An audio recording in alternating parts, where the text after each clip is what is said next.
We got dragons again. Nah, you got me on your team. Ranger? I am. He was probably playing off on his own sometime off podcast. Yeah, I played a little bit last week off on my own. God, this fucking backlog. Alright, this is the 3G Podcast, episode 68.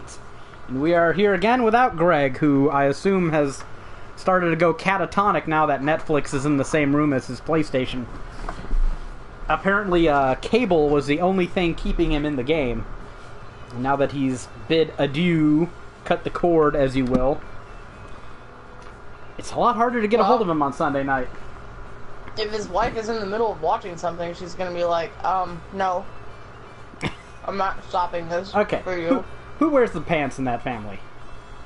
Apparently not Greg. Yeah. But he has 2 PlayStation 4s, so he could always go to the other one.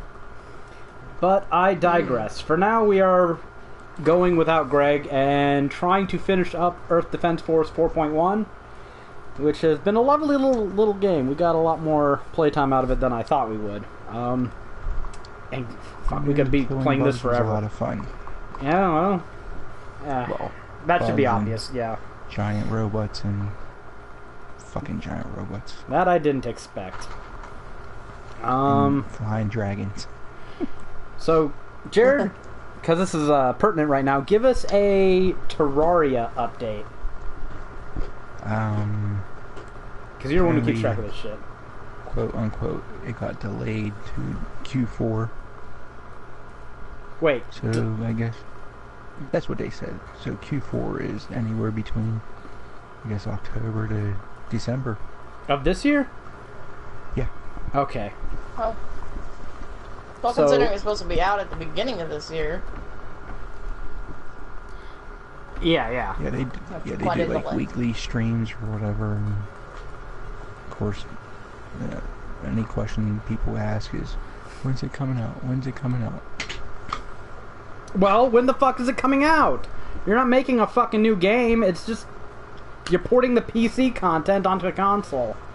Well, excuse me for being a hard ass, but for fuck's sake, can't be that hard. They're not just porting the PC content; they're rebuilding the engine, I guess. It worked fine. I don't know. Okay, I'll PC stop. did have a lot of aspects that I missed when I would go over to the PlayStation. Was it? They had something with their chests that I missed, but I can't remember what exactly. Renaming them?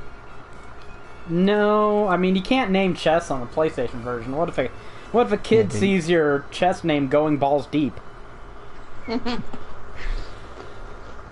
No, there was something else. I think the ability they to can see your screen name going balls deep. So yeah. Man. Okay. I did play with a guy named Balls Deep on Diablo.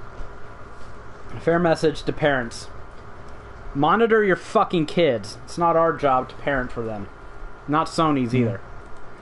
It's funny because I was going to name the room name for EDF Wankstain, and it wouldn't let me. What? Fucking, we need to do a Shadow of War style montage for Wankstain. Wankstain, the room that never was. Speaking of Shadow of War, segue! No, I have nothing really bad to say. It comes out in 2 days? 2 fucking days? Am I right? Good God. I really want to play that game. I'm probably going to give it a nice solid day of play like I did with Dragon's Dogma. Okay, I gave that one 2 days. Level on Dragon's Dogma. Yeah, you probably can. You could probably do that tonight. I want to give it a good day of play. Somebody needs to play Dragon's Dogma so we can have a less hideous mage pawn. Less hideous mage pawn? What's wrong with a Kosha? We're rotating in randos for our mages. Oh, okay. You're talking about having a... Well, I have Bellar, so I'll just use his. Shout out to Bellar, by the way, who I'm sure isn't watching, but saw him playing Dragon's Dogma all day like a trooper. See, now you're going to make me want to just make one of the most hideous mage pawns. Okay, well, as long as they're equipped well. Are we even sure? We have a choice between pawns with like 200 magic score or 210 magic scores. Like, what the fuck? Okay, let's get into a game real quick. Equip your pawn.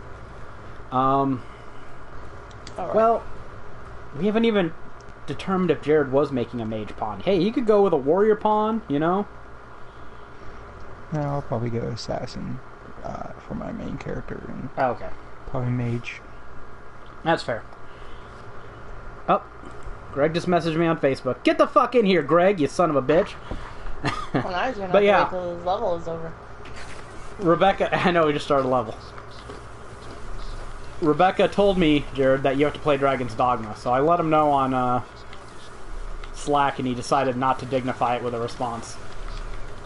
So, I think that says enough about Jared's inclinations. So, and it's fun being able to use Rebecca and I's pawns. We both have pretty decent low-level sorcerer pawns. We both went to Blue Moon Cavern and... Not Blue Moon Cavern.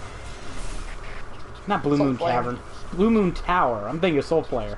I haven't gone to Blue Moon Tower yet. I'm on my way there after this. Yep, Greg says he's feeling sickish. I guess we shouldn't make fun of him for not being on then. But can you blame us after last week? Yeah, right. No, you cannot. It's fun playing with each other's pawns, because, you know, allows us to double up pawn upgrades and knowledge and shit and give each other rift currency. And there's so many incompetent players and pawns out there that it's just nice to have a character who's built right. Even if having two sorcerers in a party is not ideal. Oh, crap, these dragons can bite you too. Yeah. That's the first time one of them bit me. Yeah, pretty much. But anyways, getting off track here. Shadow of War. I kind of want to play it just to settle some of the fucking fuss that's been going around about the game, like the loot box situation. And people have been talking shit, and that fucking ingrate dipshit Total Biscuit, who's been going off on conspiracy. Did you go and look him up and see what he was saying about it? I saw. Okay. I'll use a quote from GameFAQs boy. Very important YouTuber. Oh god, don't start. No. I don't want any more GameFAQs coming onto this podcast. We have enough of that. What is it? Fucking Jim Sterling made a video about it. Another video. Oh, what did he have to say? I fucking don't care about Jim Sterling. Going off on a tangent about the bosses and everything. I don't care about Jim Sterling. I regret even prompting you for words about it, because my lack of care. And I do like Total Biscuit sometimes, but he just randomly goes off on anti-consumer shit. Like, back in the day, he complained about pre-order. He still complains about pre-ordering games. Sends a bad signal to developers, you know. Gives them money without holding them accountable. Some shit like that. But when I'm saving up to fucking $20 on a video game for pre-ordering... Sorry, dude. You can lick my balls, unless you're going to send me $20 every time I buy a game. Yeah. So, I'm an adult. I'm capable of doing my own fucking research on video games. And I am fully capable of pulling the plug and dodging a bullet if the game looks like shit. I mean, I did it with No Man's Sky. It's fine. And Prey, sometimes you just don't have the time to play it, so you pull it. And this is a guy who fucking plays on PC. So, let's talk to me about who's hurting gaming more by giving fucking Valve all their money for digital purchases that you don't fucking own. But he's pretty much spreading what I think is fair to say conspiracy theories at this point about, the game becomes a grind, like, I can't remember, what did he call it, a horrible grind or a terrible grind or some shit, if you don't buy the loot boxes, which is contradictory to what pretty much every other reviewer said. Every other review besides... Polygon, yeah. Polygon agrees with him. Polygon agrees with you, mate. That's it. I think that says enough right there. So, yeah. I want to see this game for myself. I want to see how terrible these loot boxes are. I want to get to the end game, because from the reviews I've read, the actual story does not seem to be the main focus of the game. A lot of the content seems to be post-game shit, so... looking to see how this goes. Oh man, this monster can't destroy buildings. That's a shame. But We'll have it in 2 days. All of us plebs will be able to see it. So hopefully Total Biscuit is wrong. So I'll at least give that game a good day of play. But the original thing I wanted to bring up about Shadow of War, DualShockers released its file size on PC. Anyone care to guess? Give a ballpark? I know already. Okay, you know you're already ready. Okay, Rebecca, then you be the voice of... Nope, okay. 97.7 gigabytes. God damn! On the PS4 Pro, it's nearly 70 gigs. No, I don't know what it is on the PS4 itself, but... previously last month, I went on a game trophy binge, whatever you want to call it, to get rid of some games off my hard drive for the upcoming October onslaught, and this is fucking why. I figured Assassin's Creed and Shadow of War would not be small games, Yeah. so... Well, yeah, I mean, that's kind of a given. I still need to reinstall Shadow of Mordor and do that Nemesis Forge shit. I haven't done that yet. Oh, I couldn't find Red Dead Redemption. Yeah, I thought. The guy was like, well, you can buy it on the PlayStation Store. Oh, I know I can buy it on... You know what? It goes on sale not too irregularly, so if it goes on sale on PlayStation Store again, I might just give it a buy. I do want another physical copy. I have it on the Xbox 360, but I don't know. Don't have it on PS3. At least he was trying to be helpful, you know, instead of just going, oh, we don't have it. End of story. Well, you're a girl asking about video games, so guys are only too helpful. Uh-oh. It's Greg. Are you dead, man? There's a girl asking about video games? Yeah. I know, right? Ruining the sanctity of our hobby. I posted a story on Facebook earlier about Kim Jong-un, and it quickly devolved into petty argumentation, because it's Facebook, when some chick said, oh, for fuck's sakes, just whip them out and measure already. It was hilarious. I felt so ashamed. But it was good, too, so... I said that, despite being 32 years old, I've never actually literally whipped my dick out and measured it and compared it to someone else's. So I think the prevalence of that is overblown in media. So, Greg, I want to get your thoughts on this shit. Did I tell you about Total Biscuit essentially going off on conspiracy theories about Shadow of War? No, you did not. Okay. Have you looked at any reviews for Shadow of War yet? Not yet. Okay. Well, most of the reviews I've read claim that the loot boxes in the game are a total waste of time. Like, they're not necessary at all. Only two major voices that I've read disagree from that, and that's Polygon, those arbiters of truth and gaming knowledge, and Total Biscuit, who says the game becomes a terrible grind if you don't buy the loot boxes after the story is complete. And from what I've read, after you complete the story, you have to, like, defend your fortresses 20 times against ever-escalatingly more powerful assaults. I mean, it sounds like something... knee-jerk reaction, not knowing shit about the game. It sounds like, okay, kill more orcs, level up your shit, you'll be fine. But... a lot of quote-unquote professional reviewers... Maybe he just really doesn't like grinding, and everything is a terrible grind to him. Okay, well... yeah, I mean, that might be the case. My fun day of playing an RPG is someone else's terrible grind. Of that, I have no doubt. But... yeah, it could be.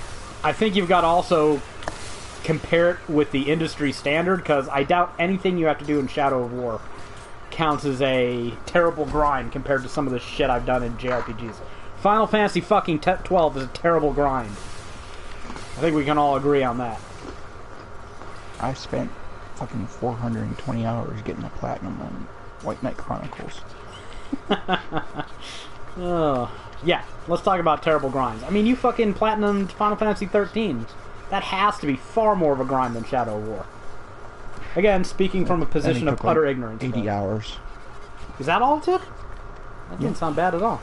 I should play that more. I'm right at the good part. All right, At we the got. end. Yeah. No, Well, we all platinumed the first Shadow of War, right? Shadow yeah. of I have War. not. Okay. I didn't. What douchebag here platinumed it twice? You. Greg. So I mean, that's what you should compare. I did not. You didn't platinum it twice? I'm the biggest No, douchebag only here. you. I have to say, I Wow. feel no shame. It was worth it. That's what you should be comparing it to, is what I'm saying. I only played his game. I didn't When it actually comes play to my own grind. game. I should be ashamed. It's after playing it the second time, I didn't find it that much of a grind at all. And I don't know.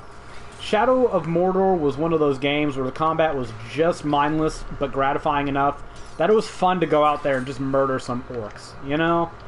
So I didn't really find it too much of a grind because I was like, I don't really feel like doing anything. I just want to kill some orcs. Holy fuck. That's a clusterfuck. That's a lot of dragons. And I see Jared's name in the middle of them. Good luck, Jared. They're all fireballing him at once.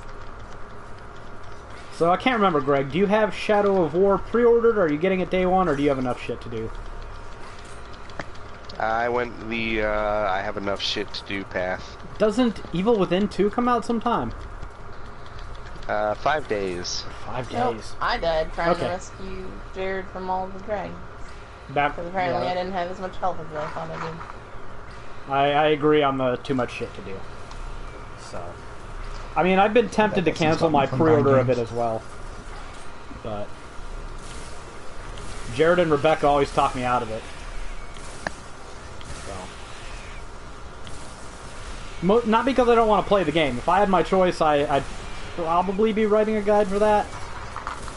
But Assassin's Creed Origins, there's a good chance it's a better seller and a better RPG, so we'll see. Speaking of Assassin's Creed Origins, this is the big news, I guess, from my perspective anyways, this week. Apparently it's going to have loot boxes, because every fucking game needs loot boxes. Now, I've been told by someone on my HaeravonFAQs Facebook page that these loot boxes are similar to the random loot boxes in Horizon Zero Dawn. Essentially, you're rewarded them for quests, and it's just another means of distributing single-player content. Which I was thinking about earlier. The screenshot I saw only showed in-game currency. Yeah, but that just... It might have... The real money might have been disabled. Or who knows, maybe you buy in-game currency with real money. So there's all ways it could still be a real money loot box system. Yeah, I mean, that's exactly what they would do. So. Neither one of you is going to raise me? Oh, I'm right. coming.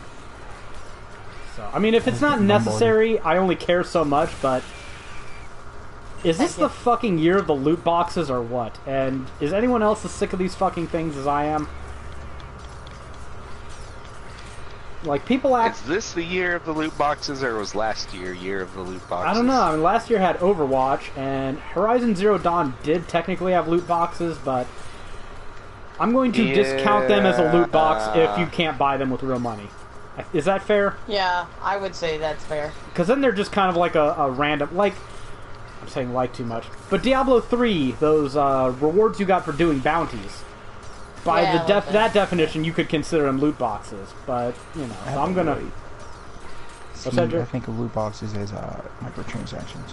Yeah, that's what I'm thinking of Yeah. as it too. That's why so. if it's in-game entirely and you don't need to pay money extra for it, not a loot box. These are called Heka chests and contain one random weapon or shield. And the box is opened automatically on purchase, so you can't even stock them. But Sounds exactly like Overwatch. yeah. So we'll see. We'll see in 2-3 weeks, whenever the hell that game comes out. 27th, I think. Well, you can buy you can buy boxes in Overwatch, right? Yeah. Yep. And it's all cosmetic. Well, see, Assassin's Creed, you can buy your way to a fantastic weapon early.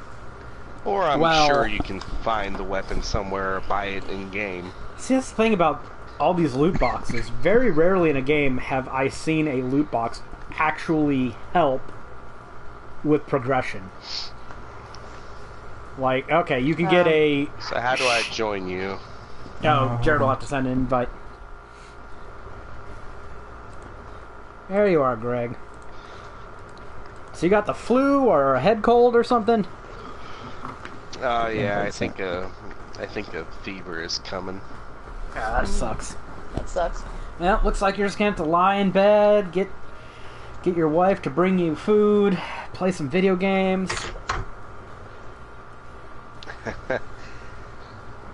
I mean, what else can you do? I'm pretty sure it's because I decided to go to the chili festival, the chili cookout yesterday. Well, it's a chili cookout. How could you not go? I hold you. Yeah, no. I mean, it was raining. I literally walked a few blocks in the rain trying chilies. I'm banging the gavel and saying not guilty. I mean, the whole idea of walking a few blocks to get food turned me off, but, I mean, if there was just like a table full of chili, yeah, I'd be going. So, not guilty on the chili eating. It is pretty good. Are you friends with my wife on Facebook? No. I just see... It's probably for the best. She posts a lot of inane dribble. No, yeah. I see all her Instagram posts. My Roo, my bunny, twin life. Shut up! Not everything needs a fucking tag! And she tags BK in everything. Yeah, well, I see her stuff when she tags you in it. Every now and again, there's something really worthy of looking at, and yesterday she had one, because the Republicans had a chili booth. First of all, let me start off with that. There was a Republican chili booth. That's weird. And, and so they had they went full out, too. They had, like, the cardboard printout of Trump and everything, right? Oh, for fuck's sakes. Wow. You'd think they'd want to distance themselves from that. They brought canned chili and were serving it. Jesus Christ. What the fuck? Republican it doesn't 101 stop now. there. They had the canned chili out in the fucking open. Stacked up can after can. Was it Hormel, or was it just off-brand shit? It was some off-brand shit. Castleberry? I'd have to go look at the picture, but the fact that you bring canned chili to a chili cook-off, yeah, you're supposed and then to serve actually it in full fucking sight of everyone.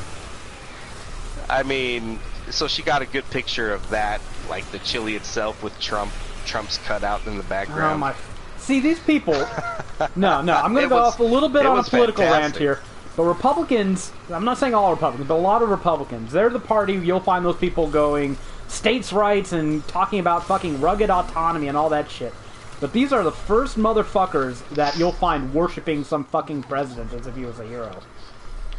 So it reminds me actually of that. Have you ever seen the documentary Jesus Camp? No. It was some crazy fucking fundamentalist Christian camp in buttfuck middle America, and oh shit, they kill you really quick. Like they had a cutout they had a cutout of George Bush that they had the kids fucking thanking. Oh wow. Like he was a warrior of Jesus. Republicans are fucking hero worshippers. They want a big fucking daddy to make everything right and fucking tell them what to do. In a lot of cases. So, good God. But canned fucking chili. She has that picture up on her Facebook post. And your wife, like, you claim incorrectly, but you claim to be a moderate or a centrist. You're definitely not a filthy libtard. But your wife is full Team Democrat, right? If I gather things correctly. Yeah. Okay. Very much so. Because, see, I'm not a Democrat anymore. They cured me of that disease this last election, but I'm not a Democrat because I think they're too far right.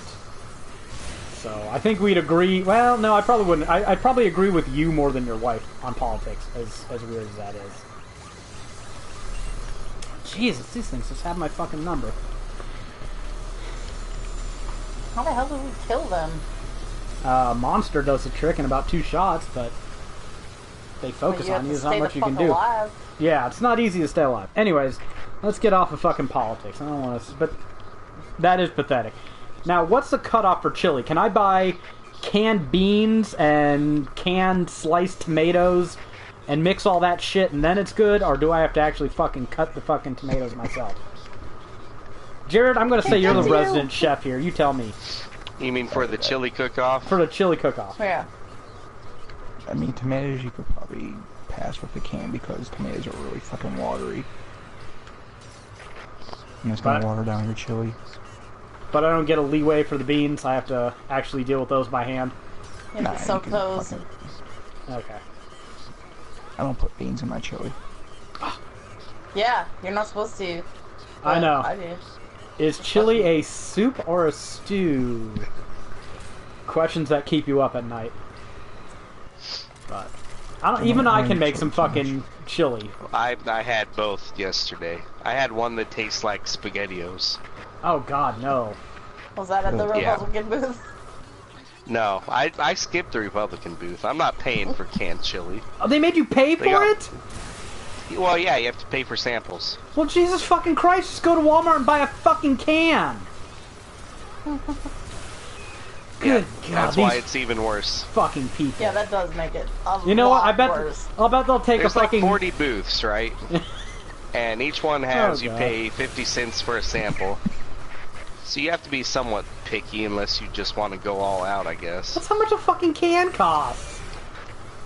No, it can't cost. What's No, like they 80 had cents? they had those huge cans. Okay. Huge. Okay. Like their can, I mean, So they went to Sam's Club. they or- were big cans. Yeah, Big they're like lots. I'd Sam's rather Club eat cans. fucking dog food than canned chili.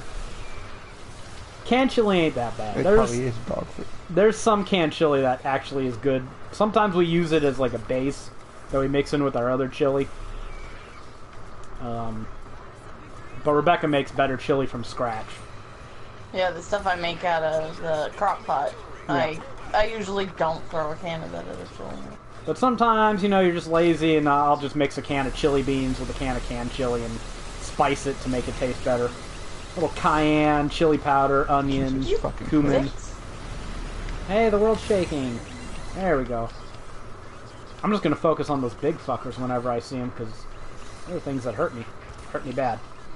Yeah, that's a shameful display. You know what? Given the political climate we're in, some asswipe is going to take a photo of that chili booth and they're going to say, serving free food to Puerto Ricans.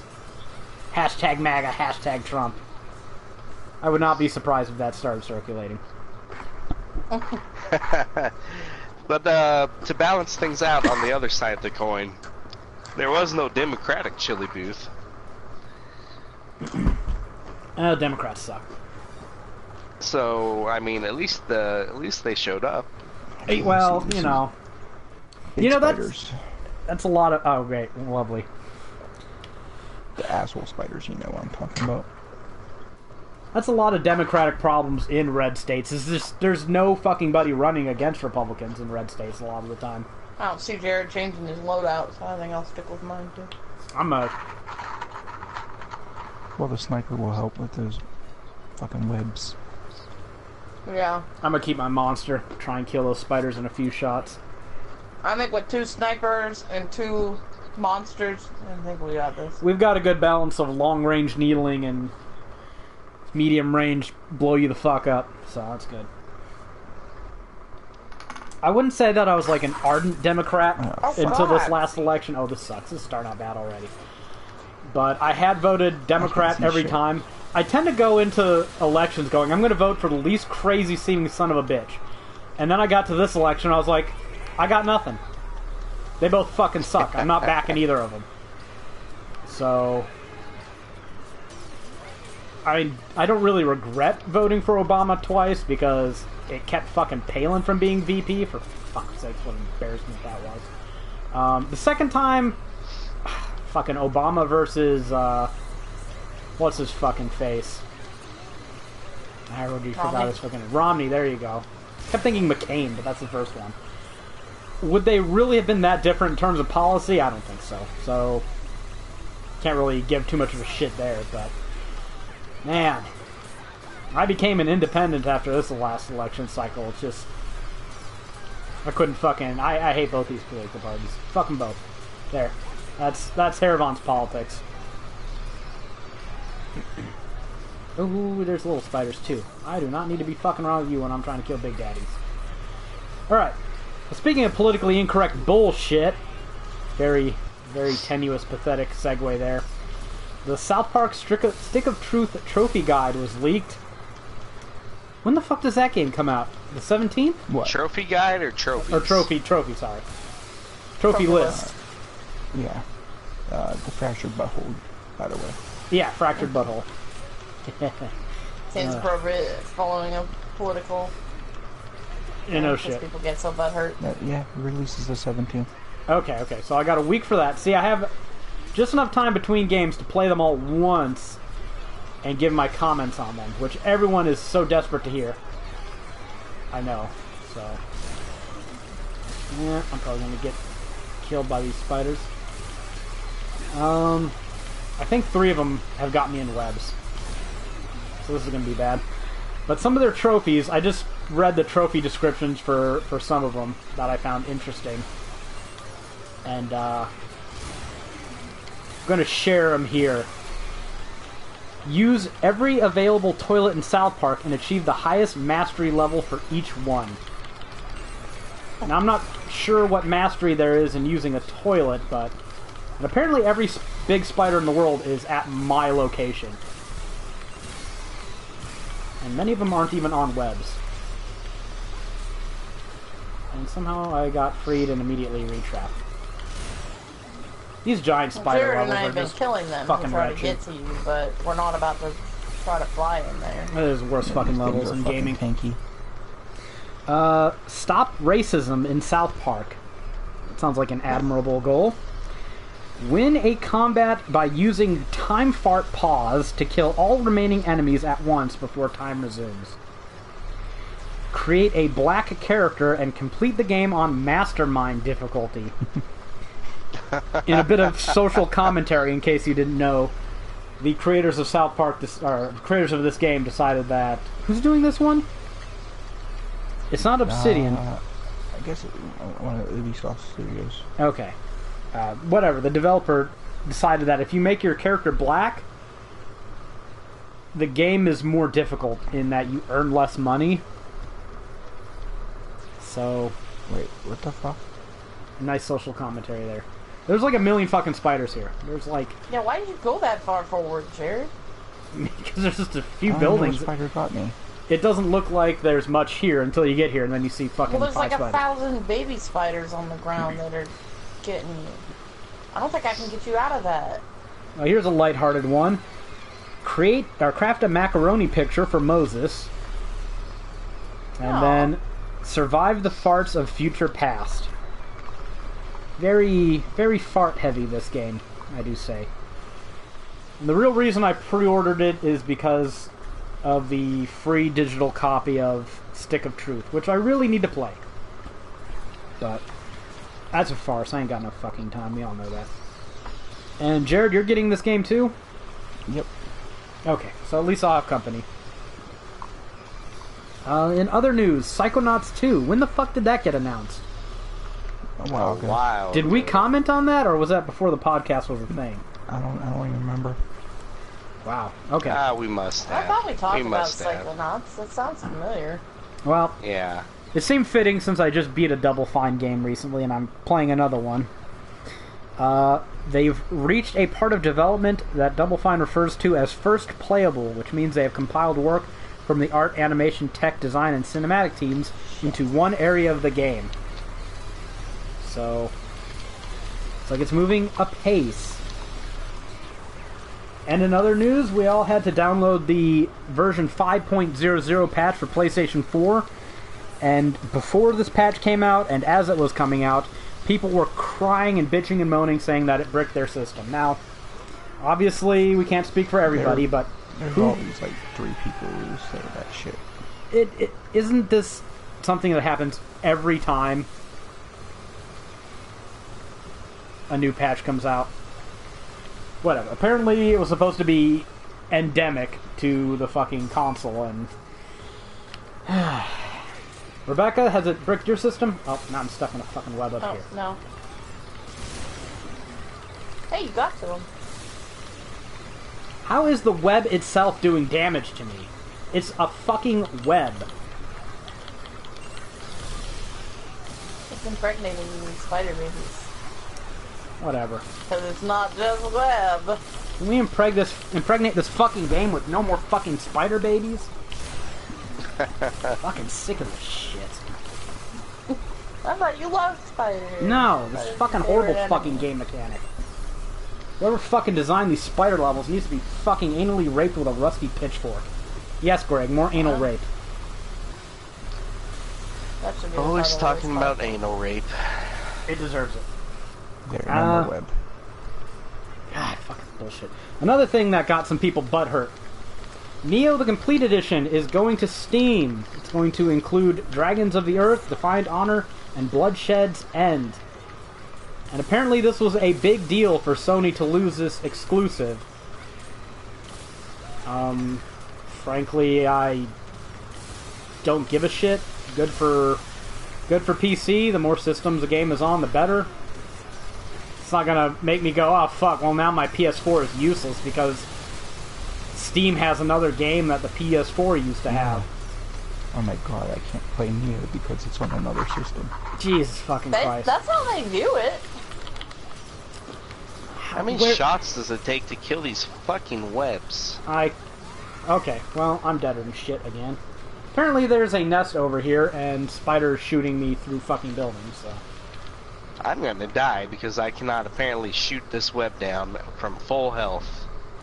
Yeah, tell me about it. Greg, you're the Nioh guy, so... Does this affect you in any way, shape, or form? Not at all. More people might play it, which is how good. Terrible, right? Hopefully the PS4 will get a complete version. I can't revive you, fuck. And hopefully that complete edition will maybe have a new trophy list. Would you platinum it again if it had a new trophy list, Greg? That one seemed like a bit of a chore. Yeah, I mean, because it kind of requires a few hours of grinding. What, is that all? Yeah, thank you. Yeah, it's not too bad. Can you I'd buy probably loot do boxes? it. You cannot. You have to play There through are the game no and loot earn your boxes. shit? That's just ridiculous. Okay, I'm boycotting any future spider levels. Just get that out of the way. I don't care There's no health box near me. I don't care to beat the game if it forces me to do another spider level. I'm fucking sick of it. Or if we do another spider level, I just need to fucking play a ranger or something, because these buildings are such bullshit. And is that spider nest? So there's a nest here? that these spiders are coming out? Yeah, near there's where a spider you are? nest near me. Yeah, at least the little spiders come out here. Speaking Yeah, you of little bastards. complete editions, Horizon Zero Dawn is getting a complete edition. Comes out December 5th in North America, and will include the full game and the Frozen Wilds expansion. I have to ask this question about every complete edition, but Greg, if it had a new trophy list, would you buy it? Yeah. Cheap. Yeah, maybe when it gets cheap. $50 day one is what it costs. I wouldn't buy it day one, much. but I would definitely pick it up at some point if it had another trophy list. It was a good game. Fuck. Dead Rising 4 Yeah, is... it'd be pretty easy to platinum, I'm sure. Yeah, it's not that hard. The trials are the worst fucking part. Jeez, there's another They're not spider even that spitting bad. shit at me.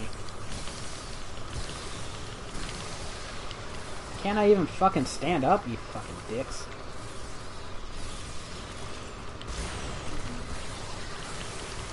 Dead Rising 4 is getting a Capcom Heroes mode. Jared shared this little bit of news with me a while back. A few days ago. In Capcom Heroes for Dead Rising 4, Frank West wears over a dozen outfits pulled from Capcom archives and performs signature special attacks based on some of our greatest heroes. Capcom Heroes is an alternate way to experience the Dead Rising 4 story mode.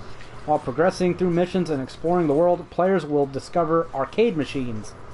Interacting with these arcade cabinets lets the player equip a new hero outfit that gives Frank the powers and abilities of that character. While we aren't announcing all of our featured costumes today, we can confirm that Frank will be able to take on the looks and abilities of Cammy from Street Fighter. Interesting. X from Mega Man X. There's another big spider over here.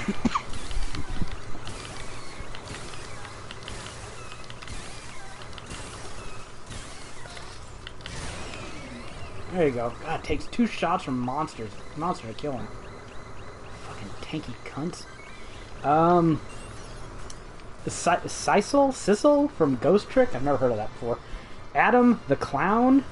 McIntyre from Dead Rising. Dante from Devil May Cry. And Classic Frank West from Dead Rising. I think that Adam the Clown's from the first Dead Rising or something. Oh, one of the... Ghost Trick. There's a blast from the fucking past. I've never even heard of that. What is that game? It's a bit like Phoenix Wright, except for you're a ghost and you can possess things and you have to solve puzzles. Okay. Looks like we have some wasps. Wasps I can fucking deal with. Fuck these fucking spiders though. Fuck them right in their spider really, it's not thorax. the small spiders, it's those fucking big ass spiders. Well, yeah, especially when you compound it with buildings and they can shoot you through them. And 1,000 little spiders in between. Yeah. It's just a I kept recipe getting caught for... up in the little spiders. Just a recipe for fuck this game. I don't know, that Dante thing makes it somewhat appealing to me. By the way, Greg, shared the video. It's real Dante, not DMC Dante. Yeah, because they make all sorts of new real Dante games nowadays. You guys can change to the better Thunderbow. Oh, can we? Oops. Go away, You guys gotta pay attention to Jared's equipment. Fucking Jared, he's a sneaky son of a bitch, ain't he? Because I'm paying attention. Well, fuck you too. Yeah, Idun Custom level 25. Little ways off there, huh? Wait. You know, we were talking about Polygon earlier with the Shadow War shit. Oh god. They did an article. There's an indie game that came out. I don't know if Greg has heard of it. No. Oh, right, okay, yeah. It's called A Hat in Time. You've heard of it, Greg? No. It's a platformer. Like a 3D platformer along the lines of kind of like Mario type platforming. That must be the nest. The hive, whatever. Holy shit. I was like, what the fuck is she talking about? Looks over. Holy shit. Yeah, right? This giant ball of death. Are we expected to destroy that? I hope so. It'll be fun. Whatever, I got my monster. I was watching this movie with, like, these bugs in it that were, like were killing people and stuff. And somehow, chick ends up inside of the thing and, like, trapped. Inside a bug? But they, like, inside a giant hive just like that. Oh. We'll talk about movies later, because I might have some movie shit to share. Yeah. But Jared, finish up. So basically, A Hat in Time just released. You know, it's been in development for 3-4 years, I think. God damn. No, it's been getting some good reviews, but there's a big no-no. There's a certain racist or whatever you want to call him that does a voice acting in the game. The almighty Also in Jontron. Ukulele. Yeah, Jontron. Okay, look. Dude is a fucking racist. Let's clear that up right away. There's fucking red wasp now. Yeah. If you're like, man, the blacks just need to stop committing the crimes, you're a fucking racist, okay? That is a negative stereotype that you have plastered on an entire race. You can't get too much more racist than that. You kind of have to be wearing a torch and a black robe, or white robe. But he does a voice in the game, and there are, you know, all those people that don't like him being the voice in the game. They're probably gone and wrote an article about it. The perpetually offended racists on the other side of the political aisle. Yeah, I mean, there's no fucking winners here. But look, racists have the right to do fucking voiceovers in video games, okay? It's another job. I don't know why people want Jontron to do voices for all their fucking games all of a sudden. But hey, they have the right to want him, and he has the right to do it. You have the right to fucking boycott it. And you have the right to not buy it if you don't agree with that. Yep. But, you know, this kind of witch hunt bullshit that goes on, where they try to shame the developer out of doing this stuff. I don't know. I find it ridiculous. I find it absurd, frankly. But I'm not even sure you can kill the nest, but I've been shooting it with Monster, so figure it's better than not shooting it. So, yeah. Another day in fucking gaming. What do you expect? Nothing but bullshit, drama, and people fighting their culture war.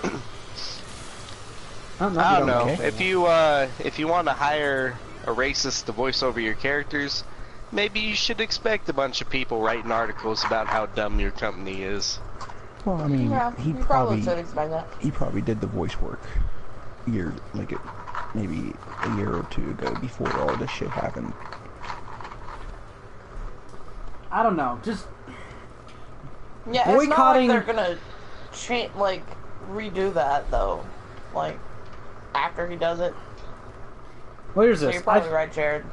I think Trump is probably very fucking likely a racist. Actually, no. He is a damn right outright racist, okay? Shit this dude has done. Some Mexicans are good people. A lot of them are rapists. Hey, look, I like Mexicans. Look, I'm eating a fucking taco bowl. What the fuck? There are good people on both sides in Charlottesville. No, one side was fucking neo-Nazis. Those are not good people. No matter what the other side is. Yeah. So, you can't say there are good people on both sides, because there just aren't. If you're a neo-Nazi, you're not good people. What if the other side is full Nazis? It doesn't fucking matter. They're both assholes. One of them just is unwilling to commit. Yeah. But there's a little bit of a segue there, but I'll keep going. Oh, right. Yeah. Oh, man. More bullshit. But game-related bullshit. He's been legally prosecuted and fined for discriminatory housing practices, okay? I think that's as close as you can get to being legally defined as a fucking racist. Robots. Without, I don't think we can kill it. I shot it with Monster, but I'm now like, why'd I waste my time? Oh, I flew into the side of the building. But, so, I mean, I think you can kill, like, guns on it, just for the record. So if they do the same thing, because, like, okay, you voted for, let's say someone voted for Trump. Let's say BK voted for Trump. I don't know what the fuck you voted for, and I don't care. But let's say you did, and someone finds out about it, says Trump is a racist. Well, who the fuck would vote for a racist besides a racist? So we don't want BK writing reviews for whatever the fuck site, because he voted for a racist. And see, this is where this shit can eventually go way too easily. That's why I say don't even fucking start it. So, and they're not just criticizing, like, they're criticizing for someone saying dumb shit that they don't like, but let's be honest what they're really trying to do. They're trying to shame a developer so they don't hire people like this anymore. And it's a slippery slope argument, but we've seen people slide down these slopes repeatedly in the past, so I think it's fair to make that argument. And I'd rather just avoid it in general. Well, they hired him before he said all that shit. Yeah. So. And I don't want to be a fucking apologist for Jontron, because I've never watched any of his fucking videos, to my knowledge. But, people said far worse shit than what he said. Yeah, I don't think I've ever actually watched a video with Jontron. I mean, I've seen a bunch of animated GIFs and stuff like that. Alright. In more gaming. Now, well... Neo-Nazis. Nazis. Oh, right. Thank you, Rebecca. Wolfenstein fucking 2 released an ad on Twitter. An ad, promotion, whatever, tweet. It was a short GIF. Yeah. And the tag for it was, Make America Nazi Free Again.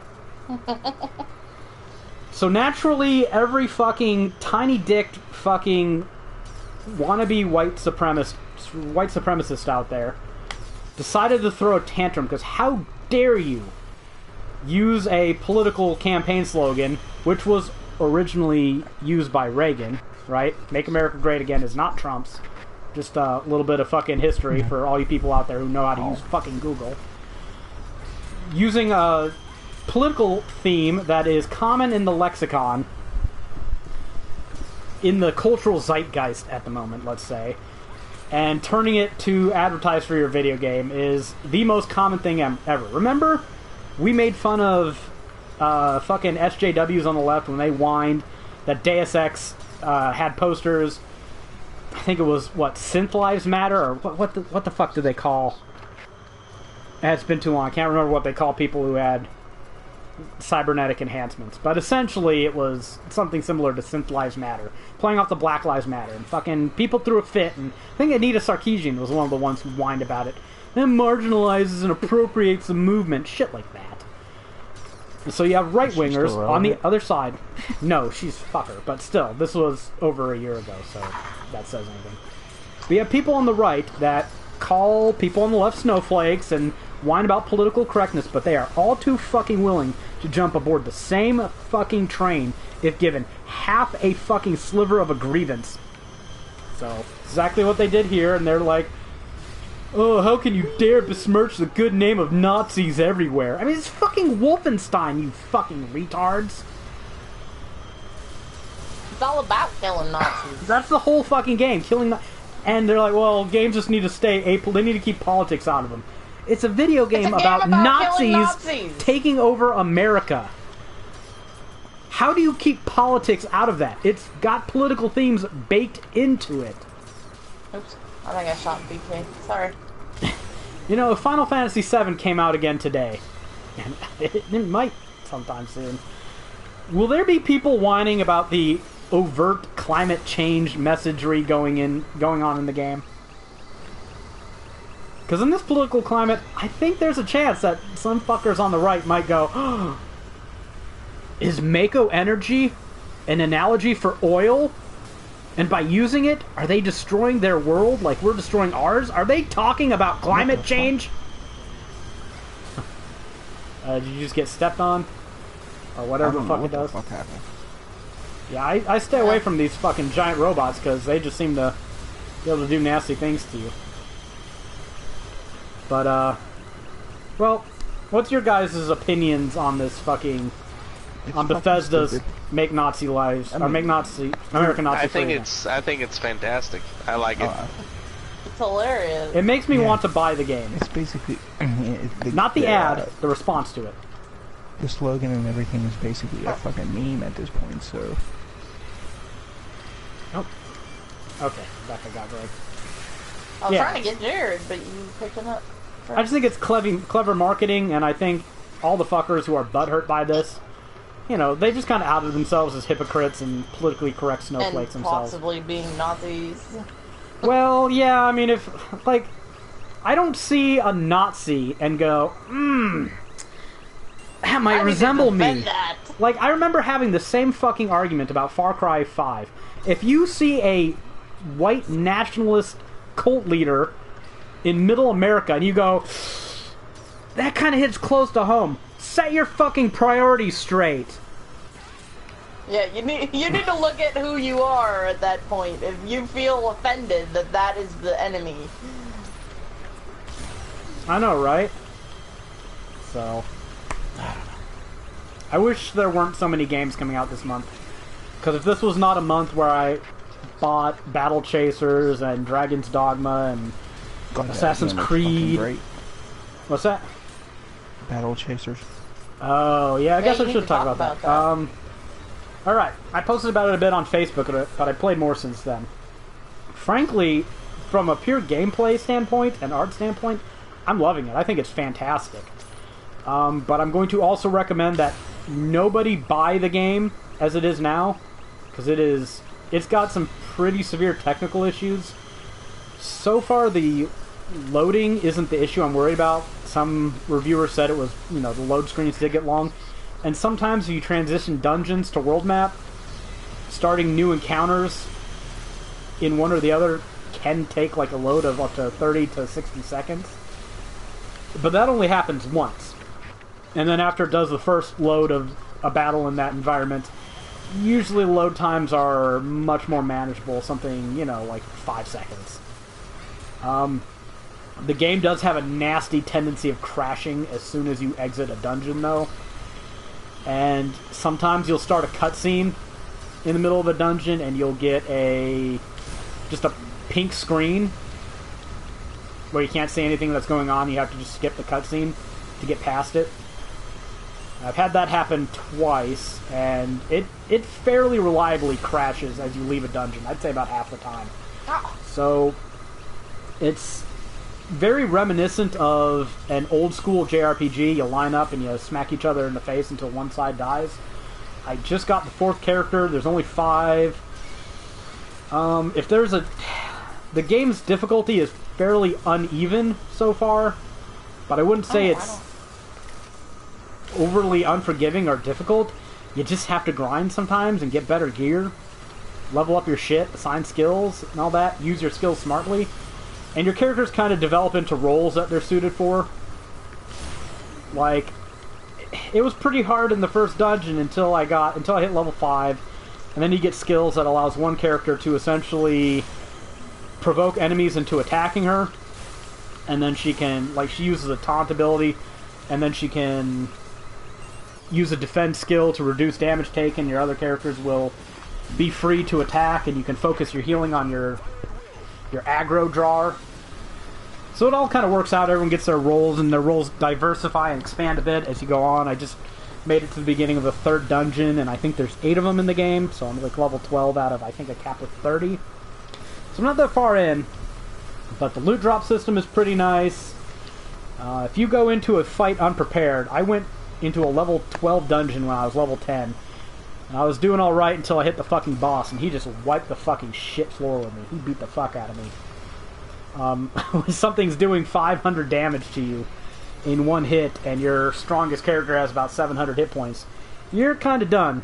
Especially when healing is reduced by 50% for the fight, so...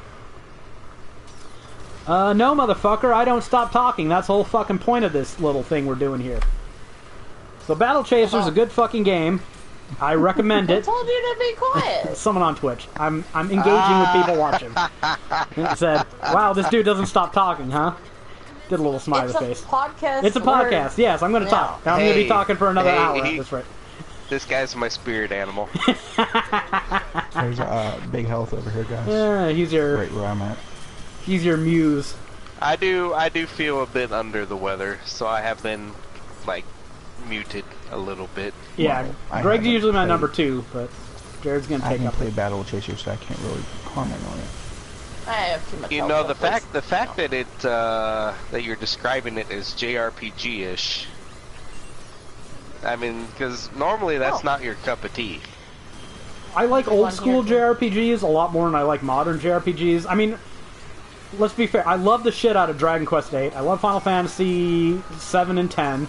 So it really just depends on the JRPG, honestly. And I just don't think JRPGs have, in general, been that good lately. So, yeah, if Japan's not going to give me an old school type of JRPG, then fuck it, let someone else. And Battle Chasers seems like that kind of game, and I dig it. So, yeah, it's normally not my cup of tea, but that's because I like good RPGs, and that has not been JRPGs lately. Final Fantasy 15. Yeah. Sorry, I couldn't let that pass. But yeah, I'd recommend it. Greg, you'd probably like the game. It has a little bit of Darkest Dungeon in it. At least, I mean, it might be a superficial resemblance, but you do stack status ailments like bleed and poison, which do damage based on how many stacks you have at every tick. So that's kind of similar. That's Darkest Dungeon. So I do like that element. Sometimes for some fights you want to just get them over with quickly so they can't do as much damage to you. And you can set skills so that you heal after every battle automatically. And some battles you're like, no, I'm not going to win this cleanly, so Like healing after every battle, that is definitely not Darkest Dungeon. No, but you don't heal that much. Like I said, I have 700 hit points. I maybe heal 20 damage after every battle. So some fights when there's just one enemy, you want to finish them up quickly. I don't know if we got to destroy this fucking thing, but it's seeming like it. He's got fire coming. Oh, did he fall over? Yeah, fuck you, motherfucker. That totally was not me. Oh, fucking time. This is like say the, that. what, 10th Yeah, battle we've hit? been shooting the shit out of that forever. It also has a little bit of, what's that game? Grandia 2 in it? Because you can see enemies on the world map. I guess Chrono Trigger did this as well, didn't it? You can see enemies on the world map, and if you interact with them in certain ways, you get different advantages in battle. Like, you can lure enemies away from the group, and if multiple enemies see you, they'll get little eye icons over them. So that lets you know that if you start a fight, there's going to be like 3 enemies here. But if you start talking about Grandia 2, I'm like, oh yeah. Yeah, that's another JRPG, surprisingly, that I played and beat back in the day. On PS2, actually. That's a good one. Yeah, it was pretty good. It had really fucking funny music. I like the music in it. There's a little bit of strategy to be done with on the game map itself. You also have skills each character can use. Like, I think the main chick has some slam attacks she can do, and she hits enemies with it. Before the fight starts, they'll start out stunned or staggered. I watched a little bit of someone playing on Twitch today. I guess he was pretty late game. He killed a boss in one hit with like a super attack or something. I was just laughing. Yeah, there's like burst attacks you get, and they charge up as you do damage. And they charge up so regularly that sometimes you see a fight with 3 enemies in it. And a lot of fights with 3 enemies that are somewhat close to your level can be kind of slugfest. So you'll be like, there's 3 enemies, I'm going to use a burst attack and try to take one out as fast as possible. So the fight will be, more in my favor. So I have actually used those despite my inclination to hoard abilities and shit, but I do not use the map powers that often, though, because you only get like 5 or 6 of them, and I think you have to rest to restore them. And I just haven't found them that much of a use yet, but I'm sure it would be more intelligent of me to use them more often to set up big fights, rather than running in, so. But I recommend it. I'd wait until it's patched. It's patched a few times. Expensive. The game's only $30. It's $30. Greg, I think you'd like the shit out of this game, honestly.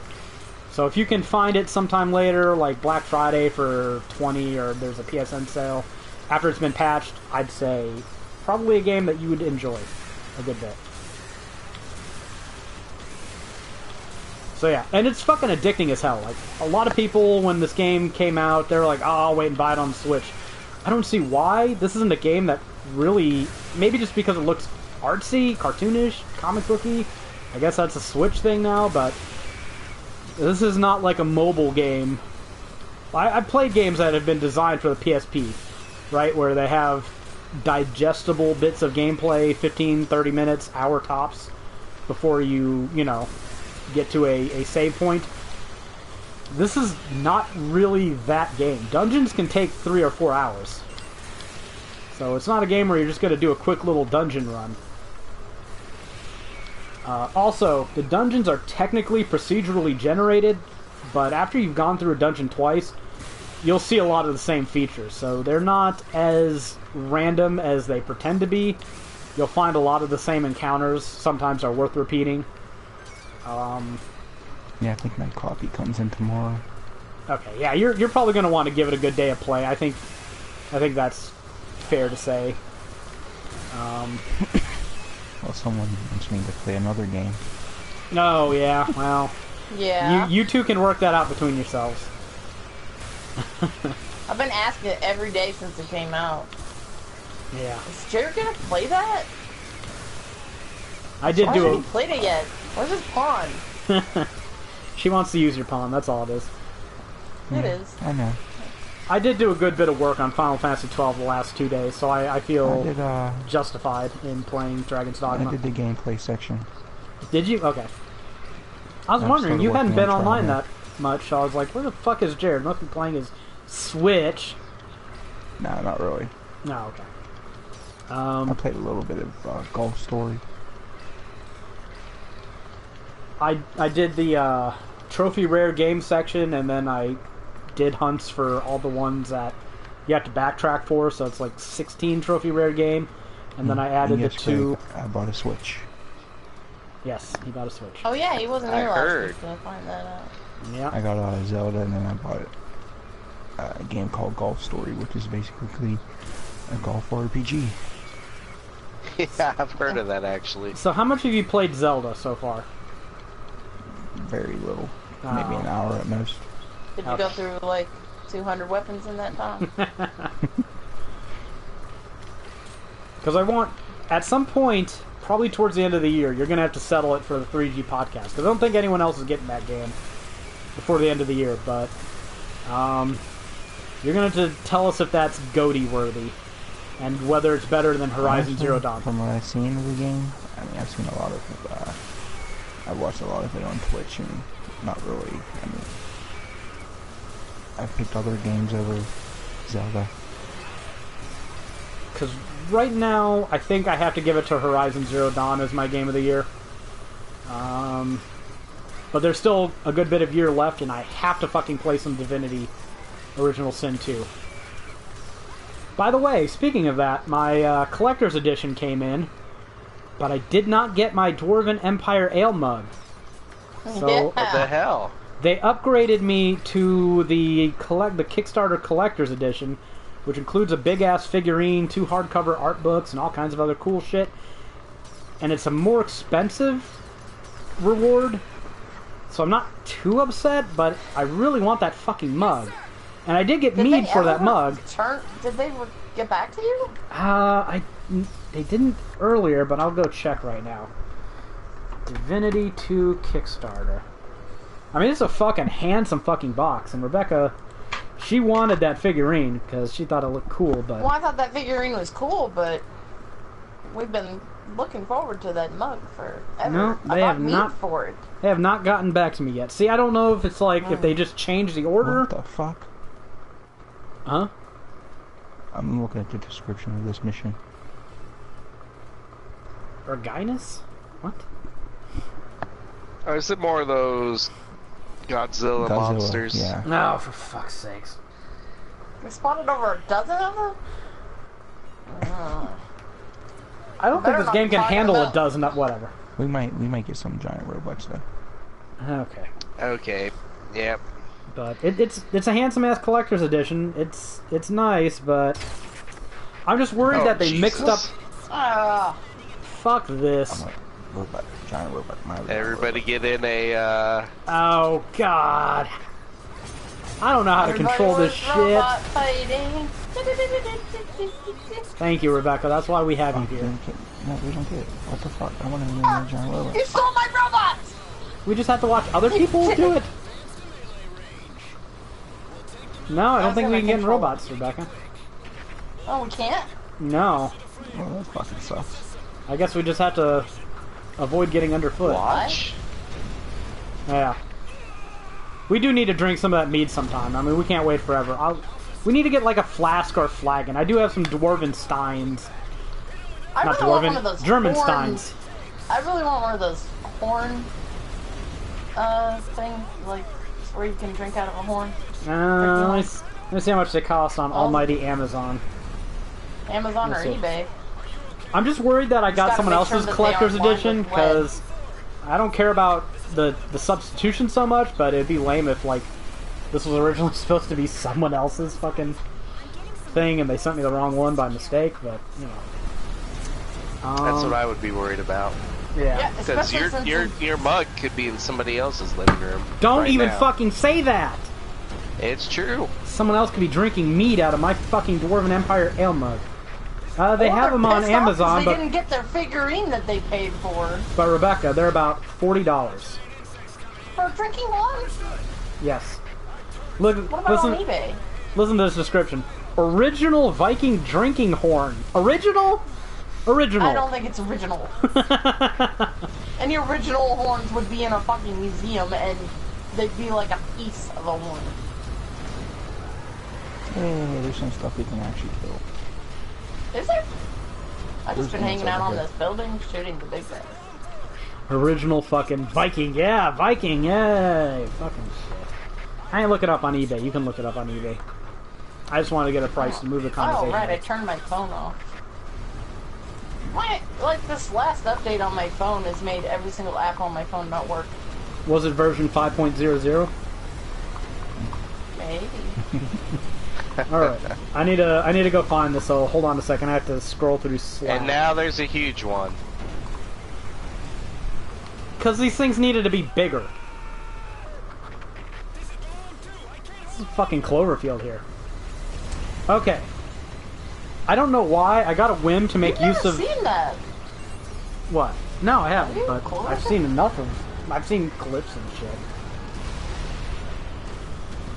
No, I usually don't watch shitty horror monster movies, but I made an exception a few days ago because I wanted to make use of our Amazon Prime shit. So I watched a crappy shark movie called Planet of the Sharks. I don't know why I watched this without Rebecca. I think she was sleeping for work. Yeah, what the fuck? But I You make me watch Ice Sharks and you make me miss out on what sounds like a better one? I wouldn't say missed out, and I certainly wouldn't say better. Well, how much worse can it get than Ice Sharks? Think Waterworld mixed with Jaws. I like No, Waterworld. no, that's not fair. Waterworld mixed with Deep Blue Sea. Jaws is too good for it. Yeah, Well, you're wrong. Does anyone else here like Waterworld? Oh boy. Good? No? I haven't watched it in too long. I like it. I'm not the only person in the world who does. Yeah, you're a bad person for liking it. Okay. Yeah, that's what I compared it to. Waterworld mixed with Deep Blue Sea on Slack. So I gave Jared a rundown. I'll just read what I typed earlier. Story is, the world is flooded because of the global warmings, so everybody is living on raft villages. Except some scientists, which have some HARP base, and they're trying to shoot a rocket up to something something stop global warming somehow. It's like a scrubber or some shit? I don't know what the fuck it is. There's only one problem. A super shark is leading a swarm of sharks. Yes! Jared digs this shit. I should write fucking movie reviews, because apparently I get a thumbs up from Jared on this one.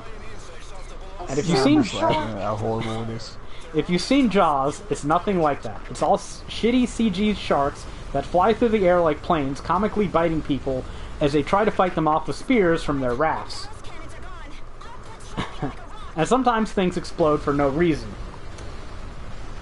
Are you trying to sell this as a bad movie? Because it sounds fucking awesome! God, why do I let you live here?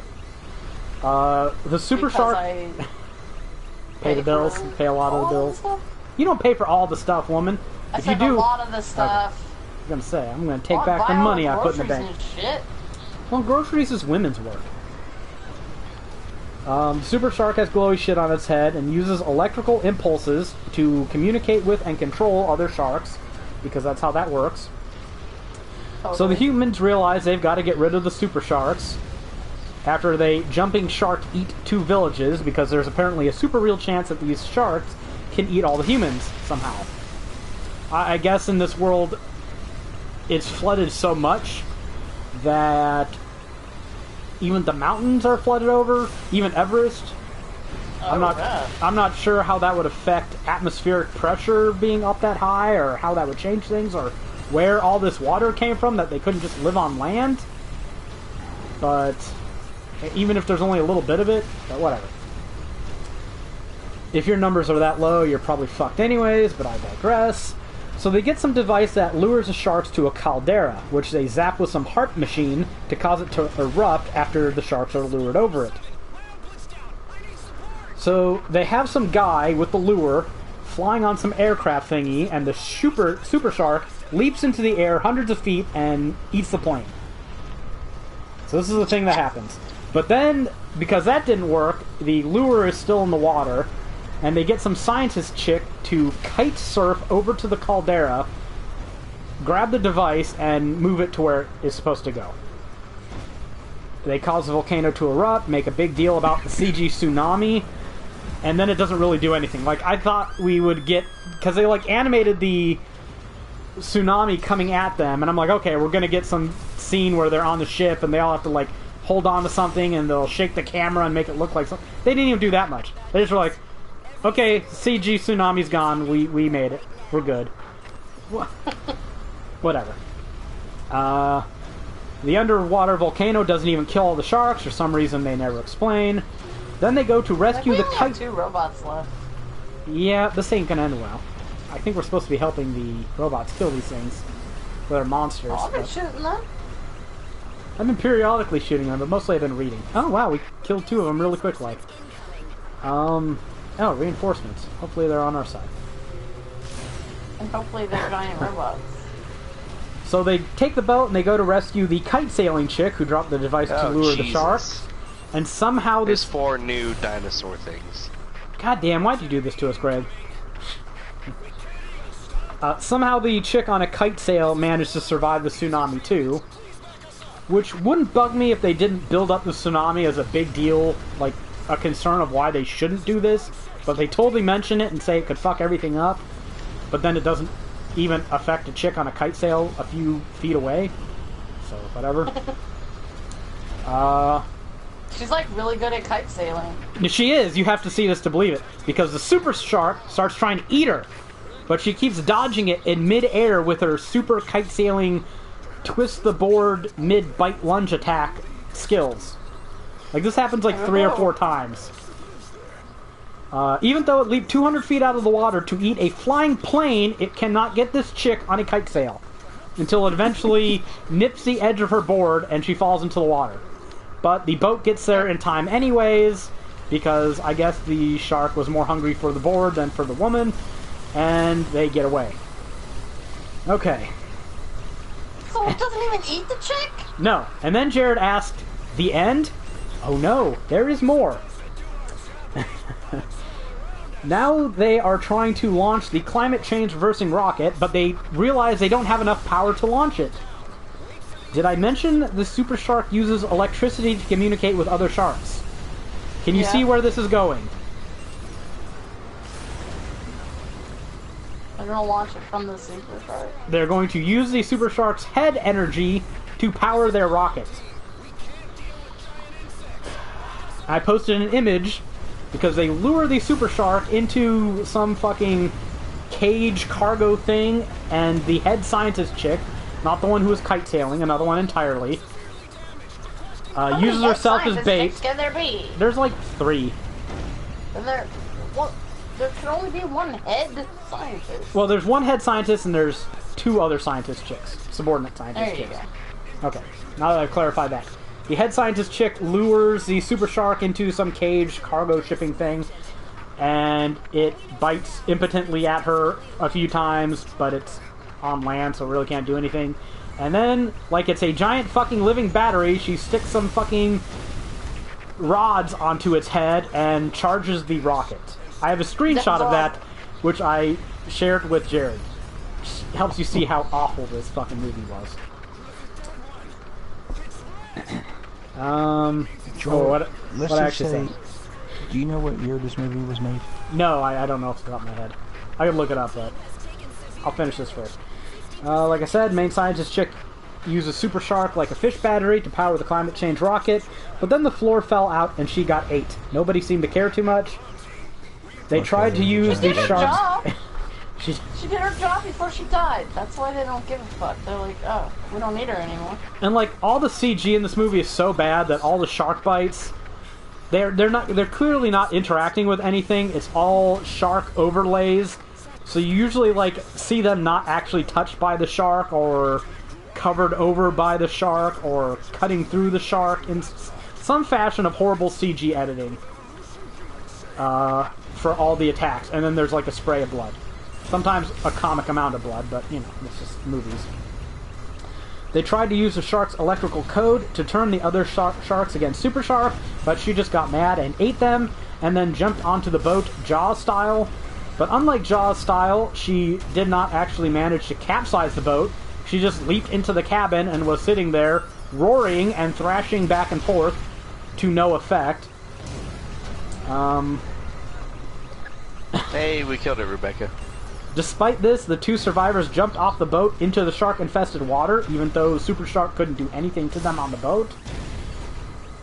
And I guess before they jumped, they powered the boat into some wall, which exploded obligatorily for some reason. And that was the end of the movie. Because everything has to explode. Everything has to explode. So, there you go. That was Planet of the Sharks. I can't honestly say it was worse than Ice Sharks or for whatever the fuck that was. Now we can get in the things. But it was pretty bad. Why do we even need them? Oops, I accidentally fired. They want us to fight the red one. Planet of the Sharks. My robot. Get the fuck away from my robot. Did they already kill one of the robots? They killed many robots. I mean, one of the pilotable ones. Greg doesn't deserve to ride a robot. There was 4 of them! I don't even know how to get in these things. Robot? You just get in it, press circle. Like, I'll get out of this one if there's not a free one, but I saw 4 of them. I think there is a free one, I just don't know how to get inside it. Press circle. Well, yeah, it's just sort of not doing anything. From the ground, I guess. Oh, is this one moving now? I guess it's not free anymore. Okay, good. We're just like running into each other. That's robots in this game. Planet of the Sharks came out in 2016. This is a new shark movie. Oh, how far the genre has fallen. Gonna kill everybody in there. Alright. These robots can't fly. Still got a little bit of news to talk about. Cyber Dimension Nocturnia 4 Goddesses Online. Showed off some customization. Apparently you can change 5 different pieces of clothing on all the girls. Jared, what do you know about this game? I don't know. Nothing, really? Alright, well, me bringing it up was merely a segue just so Rebecca could say her most famous line. Paper. But seriously, it is supposed to be a 4-player game. No thanks. And does have customization. Speaking of Can games you make no them one... not look like a baby? I don't know, maybe you could cover their face. Probably. Yeah. But speaking of games no one wants to play, Greg did coerce me into downloading that Fortnite Battle Royale. It was only 7 gigs, so I was like, why not? I haven't played it yet. And I'm sure everybody watching this podcast right now eagerly wants me to, because they're going to be like, man, this fucking noob's going to be so easy to gank. And it's true. Greg played after his friend left earlier. I predicted he would make it to rank 60 out of 100. He poo-pooed that idea as ridiculous, because of course, Greg, you made it to rank 4 before, right? Yeah. Looking at when I get there. What did you actually make it to? Right. Yeah, I've been walking towards this thing the entire time. I'm just shooting He's getting knocked back, and then I'm like, okay, well, now I've got to walk even further. It was a good idea not to get in a robot. Oops, dude blew up. You want to share what rank you got to in this match, Greg? It's 1 match. I've dropped in and died right away before. 59. So, I don't want to say I'm omniscient. I don't want to say I called it, but kind of called it. Omnipresent. Well, omnipresent would just mean I'm there with you. It wouldn't mean I called it ahead of time. We should get him. No, you're just God in general. Yeah, you're everywhere. Kinda, yeah. Well, no, that's just because I'm fast. Punch him in the nuts. And now there's now you guys are in the way. yeah, there's a million Stuck giants on in the or giant robots in the way, so I guess I'll just try to fly around it. No, I'll just fly way up in the air and shoot it over you guys. Yeah, good job, team Giant robots, I guess. He was trapped on the end of the map. Oh, that way I couldn't walk around to get to the other side of it. But this Fortnite Battle Royale, apparently they are claiming they got 7 million players. It really makes you wonder about what numbers mean with these online shooters. Like, when Overwatch talks about getting 10 million players, does it really mean anything if 7 million people will download any fucking shit out there? I mean, I know it means more for... Well, you have to pay for Overwatch. Yes, it means more for Overwatch because they got money out of most of these people, but... I don't know, man. It seems like if you just Battle put some... Royale is free, so... And only 7 gigs. I mean, Only 7 gigs. there's got to be a difference. There has to be, yeah. But it's still... Like, you can get 7 million people to play it. I've seen enough of the game to turn me off of it. Hey, I don't like PlayerUnknown Battleground is super popular. It is. Over 1 million concurrent players or something.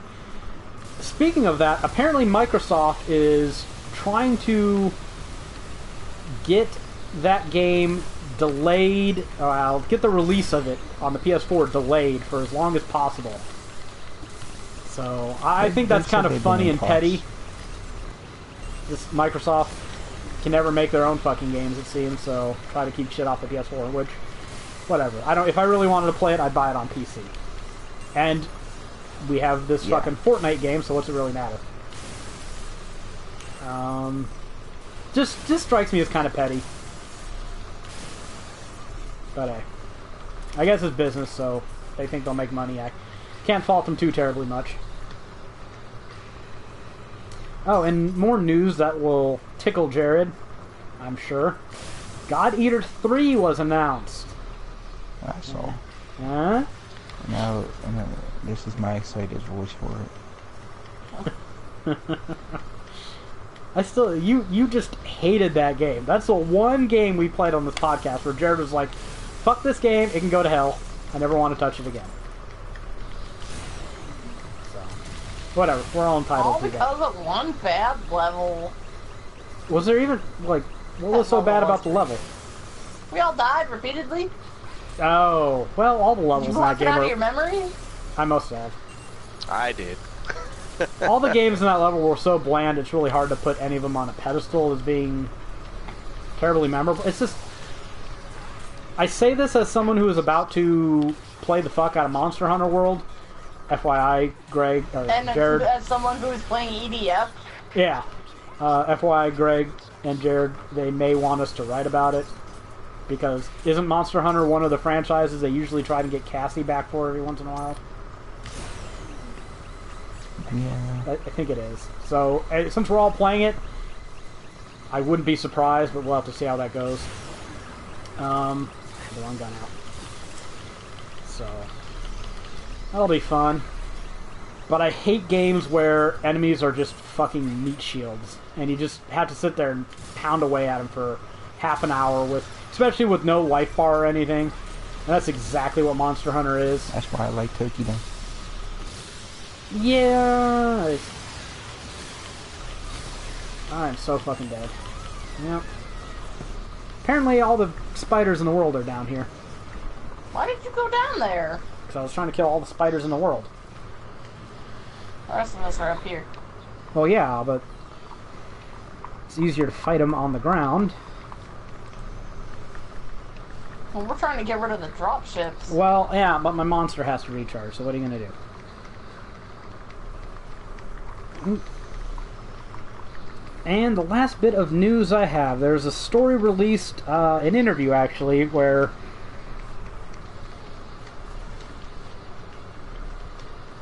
oh, I can't remember who it was. I better pull up the site again. There's a story about someone from Obsidian. Yep, that's it. I'm looking up who it was.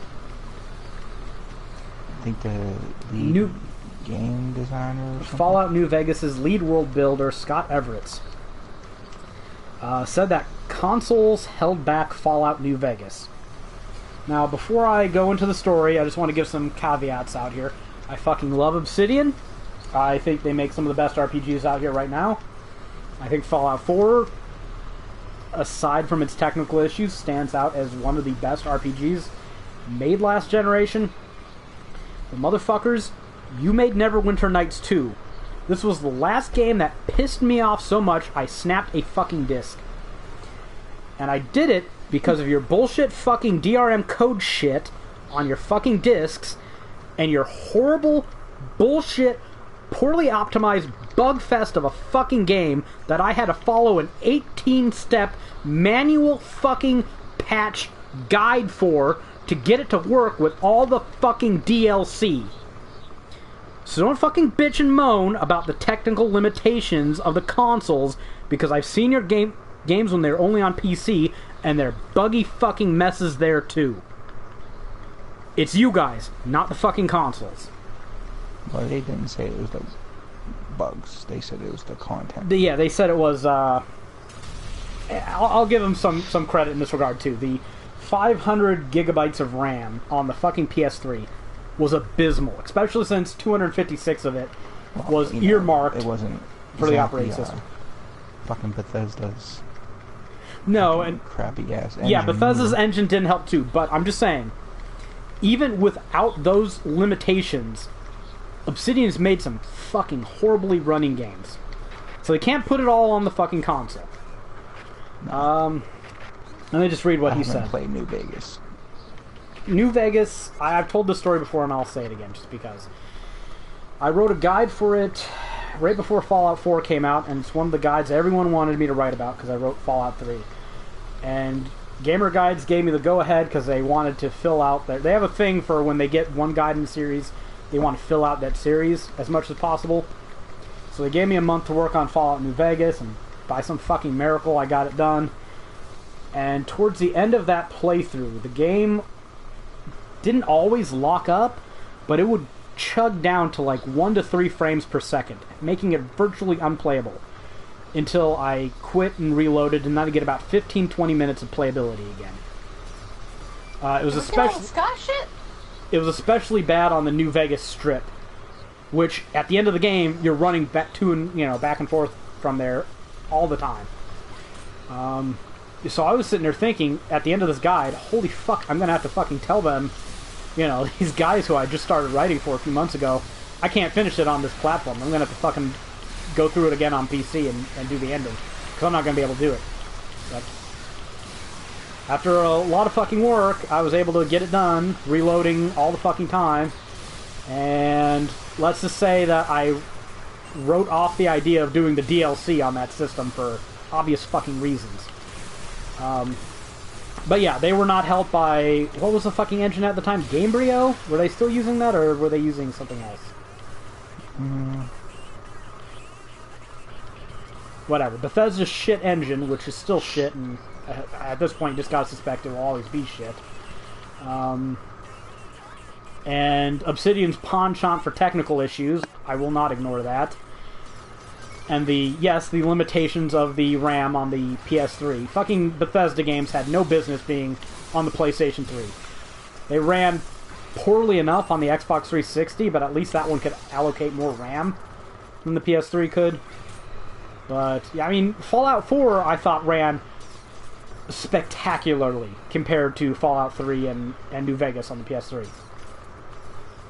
And people talk about that game being buggy, but I only had to lock up, like, twice, which is fewer than Battle Chasers so far, so, Anyways, this is what the dude said. We had a lot of plans early on, said Everett. Like, here's where the water is stored, here's where the farms are, here's where the government's centralized. We had it all planned out. It wasn't just a bunch of random stuff. Everett said that some of this content made its way to the game, but the team could have gone further with it. The designer adds that he and company had to simplify in order not to bog down the game engine. You failed. Further, there would have apparently been fewer performance issues if it wasn't for console development. I don't believe you. We would have had fewer performance issues, said Everett. We did break it up a bit, but from my point of view, it was a performance-related game and we had to fix things. The game would have also simply looked different if it was PC only, with Everett saying it would have been more separate zones with a big wall around the whole thing, and you just see the big tower and its a bunch of little zones. So I don't see... Actually, there's another reason I'm not going to give them credit for this. CD Projekt, and yes, I'm going to suck their dick again. CD Projekt got The Witcher 2 working on the Xbox fucking 360. You know, one of the ways they managed to do this, besides toning down graphics and effects and all other shit, if you played both versions, you'll notice that in the PC version, there are a lot more doors. Sometimes they will just erect a ramshackle wall in towns to force a load. And you don't see it because it's just going through a door, but it breaks up the areas a bit.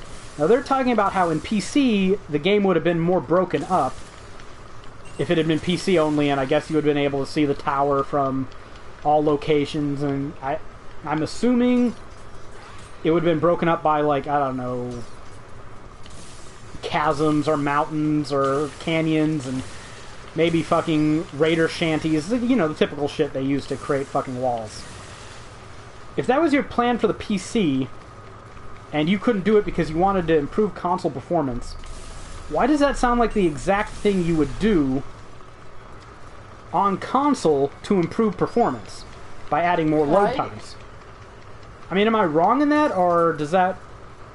I don't know. Because the game was fucking open world on, you know, the console and PC the way it was launched. There were some areas you zoned into, like the Strip and a few of the towns, especially around vaults where you had some of the fucking raider gangs.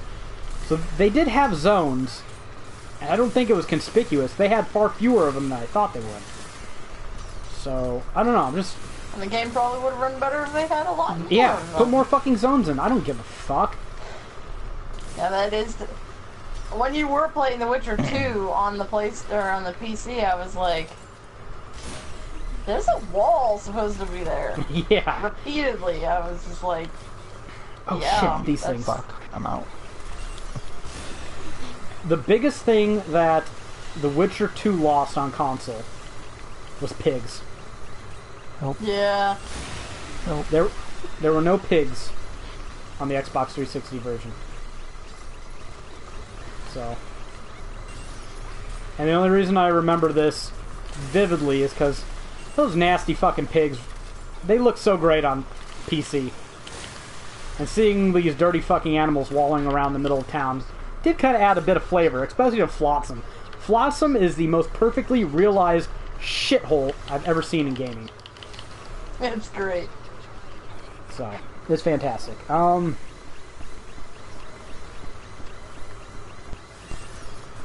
So the lead into this is, in short, Fallout New Vegas would likely have been a better game, at least in the eyes of Obsidian, if it was PC exclusive, according to the game's lead world builder, Scott Everts. So, or come up here, there's a big heavy heal box. And the counter argument I think everyone has to make to that is, would it have fucking sold as well if it was PC only? I mean, I know you guys don't care about that. From Obsidian's standpoint, I can see that they don't care. Because they got paid a flat fee from Bethesda. They didn't get royalties on that game. New Vegas sold, I think, around 5-6 million on PC. It sold pretty well, but it didn't help Obsidian. And it sold more on the consoles combined. But what mattered to them is they needed to hit a certain Metacritic score. And I can't remember what it was. But they missed that Metacritic score by like a point or two. And they had in their contract agreed with Bethesda that if they got that Metascore, they would get a bonus. They didn't get that Metascore. They barely missed it. God, what a fucking joke. I know. What a shitty thing to have in your contract. They should not have agreed to that. They shouldn't have agreed to it. They should have said, no, we get royalties. So, you know, Bethesda are kind of cunt stains there, but let's be honest. No one said the game sucks because of the console limitations. If there weren't so many game-breaking bugs, like I remember one at the beginning where if you went into a house at the wrong time, the command prompt to open the door to get back out would just vanish. Fucking game broken. You know? That's not a fucking console limitation. That's you guys fucking up the code. So, I mean, again, I love Obsidian, Okay. but they're fuck-up artists. Obsidian game. Yeah, it was buggy as shit. It was buggy as shit. Alpha Protocol. Was Alpha Protocol buggy as shit? Oh yeah, fucking buggy as shit. Yeah. Yeah. Is I it played a through that Obsidian one. game? Well, I mean, I played Yeah. through New Vegas too, but still. You played through it on PS3? Yeah. Do you have any horror stories to tell? Can you confirm mine, or did you have Well, a I smoother mean, experience? once the file gets to, once you get to end game, it's all a horror story. I think 8 megabytes is the death zone. And I think mine ended up Yeah, getting to 8 like to 10. 11 megabytes, so if that tells you had anything. the same problem, right? What did? Fallout 3. Fallout 3, yeah, was a little more lenient unless you had the GOTY installed.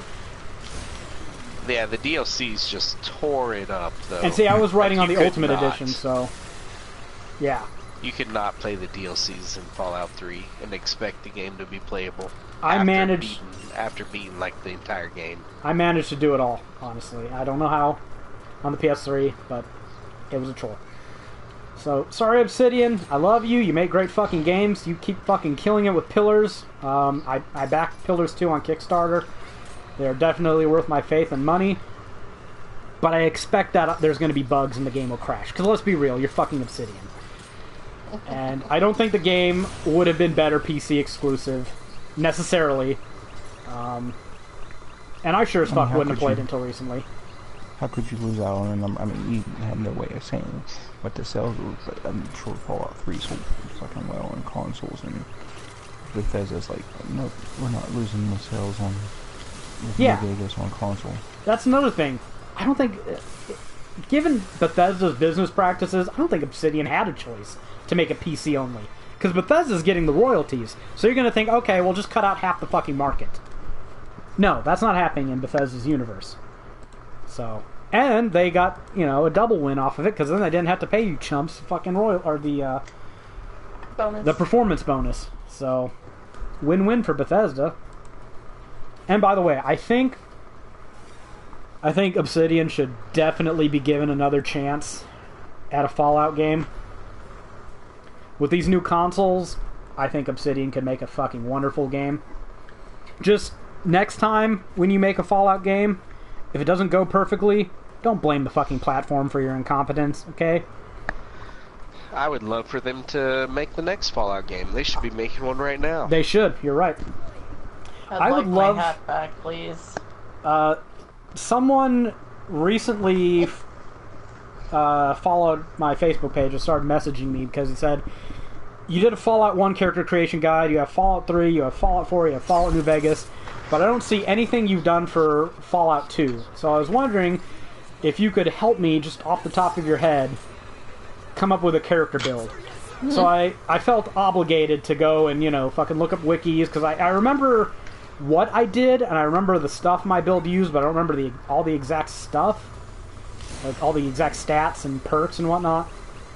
So I went and looked it up to make sure to get my stuff straight, and I messaged him back, giving him a build that would, make him a badass late game with a fucking Gauss rifle, and allow him to become a porn star, because if you're playing Fallout 2 and you don't become a porn star, what the fuck have you done with your life? And that game's so fucked up, man. You can get raped by a fucking teenage fucking drug creator. I'm not even joking, literally. If your character is dumb enough, this fucking kid will drug you and rape you. And the same kid that the voice actor did the voice for Boone in Fallout New Vegas. Crazy shit. Fucking hilarious game. You know what, Giant Robot? Quit trying to fucking stab me. These giant robots are dicks. But with the I hate these ones. Oh yeah, they're all annoying. With the correspondence with this dude, it made me really, really, really wish for something I never really thought about before. I would kill for a Fallout 2 remake. Like, if you put that game on modern systems... I don't think you'd ever see that on a... No, because, I mean, you can become a porn star, and you can, like I said, the content in that game was just something that I don't think they would allow anymore. No, they definitely wouldn't. I mean, it's not like... an AO rating, and you know what that does to games. It's not like you see anything, the screen just goes black. But come on. But those aren't the reasons I want a Fallout 2. That game was the epitome of the Fallout franchise. So, if there was anyone wondering what my favorite Fallout game was, there, I just fucking gave it away. Fallout 2. Fallout 2 beats the shit out of everything Bethesda's ever done with the franchise. And I thought Fallout 3 was great. So, Their levels of greatness. Okay. I think I covered everything I wanted to talk about so far. So I'll just finish up my little portion of endless babble with this. I've been playing Dragon's Dogma on the PS4. Well, I think it's a lazy port. It's still Dragon's Dogma. It's fucking great. I love it. That's all. Yeah, it doesn't even seem like anything is different. Well, I mean, except it's not letterboxed and it's running at 1080p. It's smooth. Yeah, it's just, well, I've seen... This monster over here on the left is just I know, he's freaking out. There are some frame drops. You can't lie about that. I've seen it happen a few times. And I'm still annoyed that it is not fucking 60 frames a second. Because I see no reason why it really shouldn't be, given the PC performance. Again, my fucking 940M could run it at 1080p 60 frames a second. You're not telling me the PS4 can't. But, it's good fun to raise everyone's pawns. I forgot, this game has a fucking difficulty curve, man. Like, Rebecca went to the Witchwood, which is a fairly early place. It's also a pretty large difficulty leap, especially if you get caught in the Witchwood at night. You know what the fuck you're doing, and you don't realize you can't hurt phantasms without magic, and your pawns are utterly goddamn incompetent. But I digress. So I was go pick up drops. That's what Jared and I have been doing. Yeah, it's normal mode though. What drops are easy? Yeah, normal mode. At least the armor. I guess. Yeah. But I was going to the Witchwood to follow in Rebecca's footsteps, and I come up against a sword and shield bandit. No, this is different. I'll tell that story later. This is a sword and shield bandit, and he just fucking he just clobbers my ass. He does a fucking 3-hit combo that stun locks me and kills me. I'm like, okay, motherfucker. So I reload the game, and I come back there again to fight the same fucking bandit, and he does a stinger attack and kills me in 1 hit. So I got the fucking message, and I went, okay. I don't know how Rebecca got past this fucking guy, because they don't tell you which bandits are the strong ones. You what him? I killed them. I killed them all. I killed the bandits on the way. The ones at the top of the hill, I killed all of those. The ones by the big rock. Well, don't engage with them. So you ran past them? I ran past those ones, because you can. But I killed all the ones at the top and on the road. Okay, well, it was the ones with the swords and shields that are shitty. And see, you can't tell, like, yeah, there's one at the top of the hill that's got a sword and shield, and he can kill. He killed my pawns repeatedly, but I killed him. Well, yeah, if you stay away and pick at him a bunch, he's not that... But he had my fucking number, man. This game does have beginner's traps. There's no telling which bandits are fucking super strong. You'll go into a group of bandits, and you'll be picking off 150 experienced bandits, and then a fucking 550 experienced bandit will just fucking wipe the floor with you. Yep. And there's no way to tell how strong they were. I mean, I guess you see when they hit you and you hit them. Yeah. But once the experience falls, you're like, well, no wonder. I had zero trouble getting to the Witchwood and getting through it. I should have just ran past them all, but I was like, fuck and I it. went at a much... I'll just go level up. Level. Yeah, I'm level 35 like now. I'm over level for the point of the game. 11 or 12 when I went. Well, that's when I was trying to do it. And another time I was going through Manamia Trail, which is a mountain pass. I guess I'm too near a fucking ledge, and a harpy seizes the opportunity and fucking plucks me into the fucking air. And I'm playing as a fighter vocation right now, because I'm trying to level up that vocation rank. So I don't have double jump or anything. And the fucker, none of my pawns fucking help me out, so I escape it, and it drops me fucking to my death. So that was pretty funny. That was fucking assy. I was watching when that happened. So I had to fucking reload, and I took all the fucking pawns, including Rebecca's lazy cunt, and threw them off a cliff into water. Useless bitches. You could have just waited. Mine likes to jump off into the water and stuff. Sometimes pawns just... You have to throw them off a ledge into a fucking ocean. You have to just kill them. He was in Soulflayer Canyon, and there's an area where you're fighting Saurians. And he killed all the Saurians, and he's walking towards the chest because he's going to open the chest, and he's looking at my pawn, which is near the chest, and my Pawn just jumps off the ledge into the water and dies. No reason. She leaps over the chest, which is at the edge of a cliff, and jumps off into the abyss and dies. I'm just like... That's Rebecca's pawn, by the way. The one she wants you to fucking recruit, Jared. FYI. No, I want to recruit Jared. Okay. It was my fault. I made the mistake of running up to the chest, and pawns will follow you, but they don't get the... When you, like, stop abruptly, they usually... They either keep running and then stop, or if there's an obstacle, they'll jump over it and then stop. But if you're at the ledge of a cliff, yeah, she just fucking suicide. It was embarrassing. Apparently my pawn in her game is too busy picking up buckets. Yep. She picks up so many buckets that I made sure to give her a bucket when I dismissed her to get the newer version.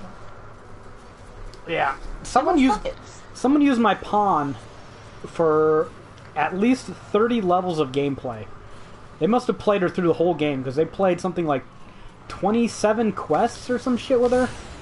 And I got 60,000 Rift currency from all the time they were traveling together. 66,000. Yeah, she learned all kinds of new fucking enemies and quests that I haven't fucking encountered yet, so... And your pawn picks up buckets in your game, too. Yeah, she just likes 2 buckets. She just likes buckets. She loves buckets. I don't know. Buckets. So now thanks Mystery Dude on the internet who rented my pawn forever, because now, for the rest of the fucking game, she's gonna be telling me things about quests every fucking chance she gets. Because that's what they do when they learn something and you're on a quest. They're like, if you do this, blah blah blah blah. It's like, okay, thanks. She's a traveling guide. Yeah, I think it's a good mechanic. People bitch about the pawns, and it's not just you, Greg. A lot of people complain about them. But... Yeah, there's this.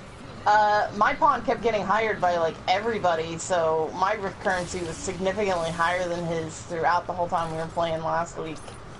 And he's like, what the fuck? Why isn't anyone hiring my pawn? But yeah. Just those 5 people that hired his pawn over the weekend. They kept her forever, man. They kept her forever, and now he has the same amount of Rift currency. No, I have 150,000. I'm stuck in a dead dragon's head. I can't get out. Oh, that doesn't seem smart. Okay, there we go. I do like the pawn mechanic more now than I used to. I think if they make a Dragon's Dogma 2, and Capcom is fucking retarded if they don't, they need to keep a similar pawn mechanic. I'd like the ability to switch control between your pawns. Like yeah, I would like it if I could control a pawn. That like way, being when able you to are fighting a magic-only enemy, you can actually take over and not have to rely or maybe on the only AI. control your main pawn, like be able to switch out to that. I think that would be fantastic. Did you shoot Monster at that shit, Greg? Yeah. We shot it at the same fucking time. I just saw 2 beams go to it, and then it exploded. That was beautiful. Oh, there's red dragons. But I really like the pawn mechanic more than I remember. For Dragon's Dogma 2, if you send your main pawn to another player's world, you should be allowed to co-op by playing your main pawn in their game. That would be cool. That would be an epic mechanic. Capcom, you're sitting on a gold mine. Okay, maybe not a gold mine, but if you made Dragon's Dogma 2 and didn't fuck it up, and that's a big if, and you do that pawn system like I say, where you have the ability to online play with someone's pawn, or even up to 3 other people's pawns, huh? That might be a fucking 2-3 million sale game. So... And I love the bland fantasy world of Dragon's Dogma, because sometimes you've played enough Final Fantasy and you see big crystal dildos all over the fucking world. It just doesn't mean anything anymore and you get sick of it. Dragon's Dogma is great because it's nice old-fashioned fantasy. Very good renditions of old fantasy staples. So... I don't care if it's all fucking verdant hills and mountains and shit you could find if you went on a nice tour of the Alps. I think it sets the scenery very well. I would like the romance system to be better, though. Oh, good God. Well, they can't make it worse. No, they actually have to have... know whose affinity I'm building up. Yes. Make that shit more transparent. After a while, they glow pink. Yeah. Not and their cheeks really. blush. Their cheeks blush. Huh? You can barely see it. Well, no. There's things they do, but the problem with Dragon's Dogma is they never tell you anything about the game world you're in, really. Like, it's true. It's like they never tell you how any of the mechanics work. Like, if you follow the quest line and do all the optional shit, which again, they don't tell you when and where to start it, so you can miss shit very easily. You are eventually able to get a ring called an Arisen's Bond, and that's supposed to help pick which NPC you're romancing, and giving it to them gives them a lot of disposition towards you, but it's not a guaranteed thing. It's not a guarantee. No. And, like, oh, I give you this ring signifying that we have a relationship and stuff. Yeah. But my beloved is still the innkeeper. Yeah, and but I need to not be switched to and they never tell you who you're... Like, the only way you can check is if there's only one person that has a romantic affinity for you, and if that one person, you can check that on your list. So, I mean, but again, like Rebecca said, you can build up your affinity with someone just by them being a shopkeeper that you talk to too much. And, yeah. They give you this ring. You can give it to an NPC. It's supposed to help bind you together and raise their disposition, but it's not guaranteed. And then, and this is something, this tells you how bad this fucking quest is, because I didn't know this is how it worked until one of the last times I played. Later in the game, the dragon will abduct your fucking romantic interest, who you don't know who it is. And if it happens by sheer fucking fluke to be the character you gave that ring to, after the dragon flies off, after taunting you, the ring will drop from the sky. And that makes sense from a story standpoint. You're like, oh shit, you motherfucker stole my fucking boyfriend, who I've never fucking had anything romantic with. I just gave him this ring. So, I mean, they've got the framework for it, it's just... They leave it too open and too vague, too undefined. I almost always try to get Madeline, she's the most attractive thing in the game. She is the most attractive character in the game, and she's also a merchant that it doesn't matter where she ends up. Like, the first time I played through, I got that fucking innkeeper, and this innkeeper is the only guy in the entire game that allows you to switch your vocations. And after the end game, when the post-game stuff starts, he'll have moved to a different part of the main city. But if he decided he's the one that romanced you, he will be in your house in Casardas, which is another city across the map. So the only way you can change your vocation then is to go from the big city where all the post-game content is to this other fucking city. This is an unnecessary chore. Oh, this thing turned into a fucking mech.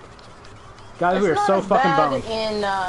In Dark Arisen, because you have the infinite ability to fast travel. Yeah. Between those cities. It's still annoying, but it's not anywhere near as bad. But in the vanilla version, that shit fucking sucked. Oh yeah, and since he's the only innkeeper in the game, or in that city, to be able to store your loot after, you know, raiding the endgame dungeon, you have to go back to this other fucking town. That is not fucking cool. So, yeah. The game has its problems. Should have made him not romanceable. They should give you the ability, after you've raised everyone's affinity to a certain point, that they give you a speech confirming your relationship, where you can say, no, I think we should see it. Like, how many RPGs do that? Pretty much every Bethesda and BioWare RPG. You know, it's cheesy because of how much it reads like a set of global variables, but yeah, but still, it's good to it helps have you a pick. Choice. Yes, it helps you pick. Yeah. So when it makes my life easier, I'm all for things that break my immersion. I'm just sorry. You can even do it in Stardew Valley, for fuck's sake. Yes, yes, right. Exactly.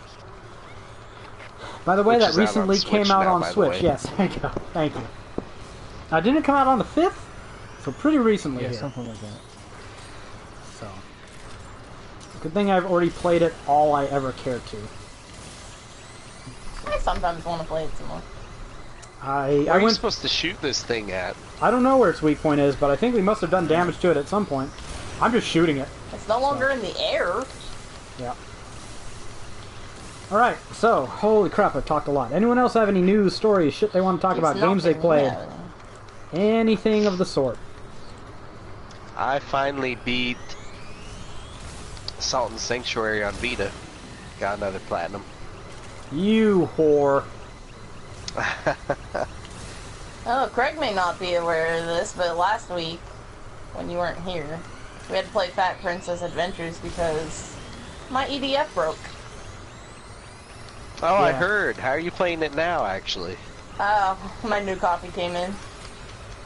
Yeah, she bought another disc. Yeah. Well, yeah. It broke. Yeah, that's crazy. In the middle. That was the first time I've ever had a Blu-ray break, and it wasn't the actual disc part of it, so... Yeah, but it's definitely one of those, I don't want to put this in my PlayStation and have it explode. Yeah, definitely not that. Because that is the kind of break that explodes. Oh, I finally made a decision regarding the Vita. I think so I'm gonna... if anybody has somebody they don't like, and they want to give them a present, let me know. Well, now Rebecca's trying to hand off discs. Greg was trying to get me to buy a game from him. What was it, Uncharted? Oh, yeah, I have an extra copy of Uncharted 4 I don't need. Didn't we just order that? Or did you not order No, we didn't order. They had it used at GameStop for $10, but they had like some sale where they were... If you buy 3 pre-owned games, or you get them for half price or some shit. So I was looking at pre-owned games. Finalized that sale. Yeah, I never, because I couldn't find 3 I liked. Most of them were shitty sports games. They did have the first Destiny vanilla version for like $5, but I was leaning towards that just to give it a fucking play, but Greg was like, how much of it could we even play, given all the DLC that's come out? And they do like to lock vanilla content after they come out with DLC, so... Greg ruined that one. And then I wasn't sure they'd come in boxes, and...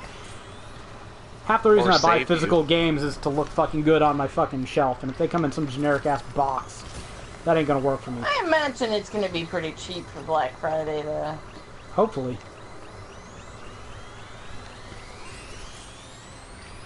And, yeah, the SNES Classics still haven't shipped, in case anyone's wondering, so... Still waiting on those. It could be for fucking ever at this rate. Alex has one. He says that they are very, hackable. Oh, well, yeah, it's just... Did we get it? Fuck you, motherfucker! I saw an explosion. Yeah, shot him right in his stupid robot face. That'll teach him. Is there another one? Where it is and see if it dropped anything. They dropped all kinds of shit. Go pick it up. I ain't anywhere near it. So much for that, huh? I was talking to Jared because he does it. Oh, man. They didn't get there Only either. 4 more missions of this left. We gotta polish this fucking game off. Oh, fuck me. Is that all that's left is 4 missions? Yep. Aren't there 80? Yep, we should be on 77. No, we have 3 missions. Well, 77, 78, 79, 80. Yeah, that's 4. Hey, 5% completion! Woo! Oh, no, only 4%. Jared's that cunt with 5. You sneaky bastard. Cheater. Let's see what sneaky bastard is. Yeah, by the way, I pre-ordered Mario Odyssey. Oh, yeah, that's not surprising. Yeah, well, that's the sole reason I bought the Switch. Yeah, well, that game looks fantastic, so... Oh. And I pre-ordered Fire Emblem Warriors. It's a shame we don't get more of those novelty Musu games. I'm still surprised there isn't a Final Fantasy one. Oh man, if there was a Final Fantasy Musu game and I could play Sephiroth, you would have I'd to. be on it. What if it only came out on the Switch, though? No, I'm not buying the Switch. Even if you could play Sephiroth and murder a bunch of plebs? While one Winged Angel played? Oh, wow. But yeah, my decision on the Vita. I don't want to spend $200 on it, but I realized Christmas is coming up, and I usually use Christmas as a way to get my family to buy me shit that I want, but not enough to buy. So I think I'm going to try to get it for Christmas. Christmas is coming. not a meme. How do you know it's not? Yeah, it might be. So, yeah, I think I'm going to try to get my hands on the Vita this Christmas. We'll see. I'll get him to... the money for it. Yeah. The first thing you'll play is My Name is Mayo. No, well... You dirty, dirty whore. Yeah, I'll probably play that. Don't lie. I'll probably play that on the toilet sometime, I'll be honest. But one of the big reasons I want to play it is to do Salt and Sanctuary again. I want another excuse to play through that game. So, and Greg just reminded me of that. It's pretty much the same, but it has... Like, it's even harder to read the... Because, you know, the PS4 version, it's hard to read that damn text all the time, right? It's even harder on the Vita. And to use items, you have to tap them. No, they're on your lower right. You have to tap them. That's kind of annoying. I thought I was going to get killed because this giant ant bit me. Flying away, flying away, flying away like a bitch. I thought it was going to kill me because I was not in a good position ammo-wise. Well, the problem with Salt and Sanctuary, we have this guide that's nearly fucking complete. It's just the last 2 areas that need to be done. We got sidetracked because I had to work on other shit. All the bosses are written, right? Yeah, I think they are. So it's really just, I need to do the crypt, and I need to do that what's the place called? Acromancy? Alchemy? Yeah. Something like that.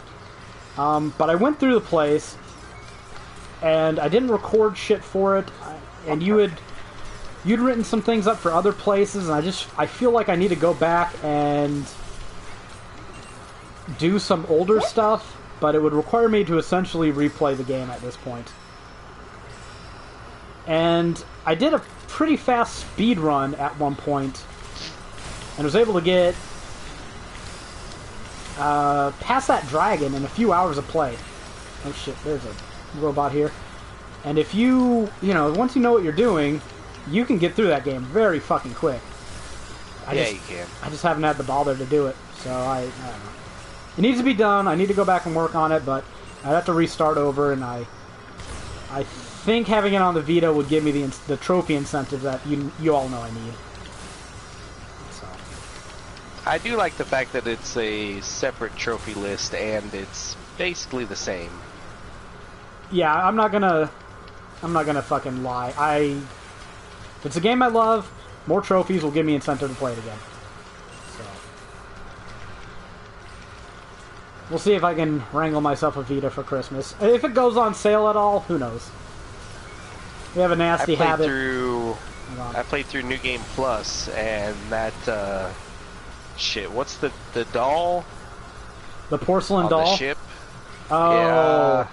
No, the boss. Like it's in that guy's gut. Like Vile Husk or whatever the fuck else. I don't know. He has some weird name. No, the disemboweled husk. Disemboweled husk. That's it. The design of that boss, by the way, is just fantastic. It's this doll controlling this guy's body. Jared, if you haven't seen it, like, it's fantastic. But yeah, he had my number, man. On New Game Plus, he is so fucking hard. I think I got to the Cyclops in New Game Plus.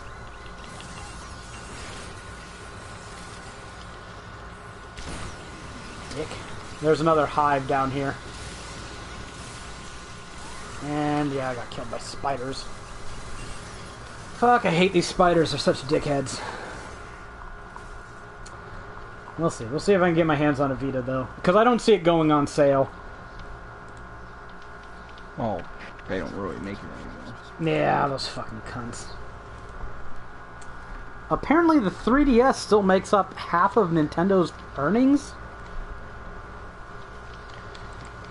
Which I'm a little surprised by. I thought other sources would cut into that by now, but apparently that is not the case. There we go. Thank you, Greg. Or Jared. Fuck off, Greg. You didn't say me. What? I gave you credit incorrectly. That's what. Oh shit. Get off me, fucker. Oh, right. Greg. I told you that Final Fantasy 1 through 6 Ultimania archive. They're selling a hardcover book of it. I think I told you about that, right? Yep, you did. It's like a big, fancy 300-page lore book. I'm interested in that. Well, the price is down to $24 on Amazon. I have a Zelda one around here somewhere. Somebody gave me for Christmas, I think. Zelda book too. Yeah, you two are such dorks. I thought it was an okay deal when it went down to $35. I had to buy it, and then I saw on my cart that it went down to 25 and 24, and I'm like, there's 3 books like that great for Zelda. Yep. Jesus. All I need is the one with Link to the Past. Because we all know that's the pinnacle of Zelda. Ocarina. I need a Fuck book Ocarina full of of Time. sexy pictures of Geralt. You have Wait, one. I have Hang that. on your wall. Yeah, it is. And she neglected to turn the month over from, what was it, August? I think she just wanted It had fucking Triss and Geralt shirtless on it. Yeah, Topless. she just wanted to stare Nipples. at Triss model tits Boobs. all day. She saw October though, and it has Fucking Geralt redhead. has Geralt pushing Emlereth on a swing. So It's hilarious. yeah, she had to switch to that. Yeah, these fucking Nintendo Switches, Super NES classics. So when did you decide to buy that Ultimania, Jared? Was it when it went down to $24? You're like, nah, I have to get that. Claire's gonna be so pissed if that doesn't come to fucking European store. Can't she get it from the US one? She can, but she'd have to pay to have it imported, which I'd probably be about $10, I guess. So still not bad. Oh, there's a mound over there. And we get some healing so I can waste it when I inevitably die. Fuck you, Spider, I hate you. And I guess I'll pick up armor because people seem to like it and think it's important. I've been playing a lot of new fucking games recently. What the fuck? I also beat Danganronpa again for the second time on PS4. More trophies? Yeah. What a whore! They, I told you they released Danganronpa 1 and 2 together, right? They put them on the same trophy list, which really sucks. Basically, you have to beat both games to get a platinum. To get one platinum, yeah. I mean, they can't be that Vita, long. They were a platinum each. They're story-based games, right? So... Yeah, but they want you to do like the side story thing and the mini game after the game, and they want you to do like the mini game 100% complete. Lame. And so I mean it's like plus 10 hours of grinding. Ah. Okay. Lame. Watch this, Nathan. They're Did not. you know, Greg? None of them are hard. Greg, did you know Ys 8 has a separate trophy list for the Vita version? I guess I'm buying the Ys 8 for the Vita. Sooner Now, or later. If games have cross-save and separate trophy lists, that's fucking heaven, isn't it? Has that happened? Dynasty Warriors 8, Like, Oh. I think, has it. what was it? Sound shapes. Yeah, sound shapes. Ah, you fucking nerds. Sound shapes. That's how I have a platinum trophy in my collection that I got in like 3 seconds or something. Oh, yeah, that would totally fuck the list for fastest platinum. I think my fastest Yeah, is 30 minutes. We'll never beat it. So it sounds like I need to buy this Sound Shapes game. God damn Now, it! I will say that is genuinely, like, you have to do some challenges in it. Like, it's 90% easy as hell, right? But there's some challenges in there that are genuinely tough. Oh, I ain't doing it. That will make you wonder if you can even do it.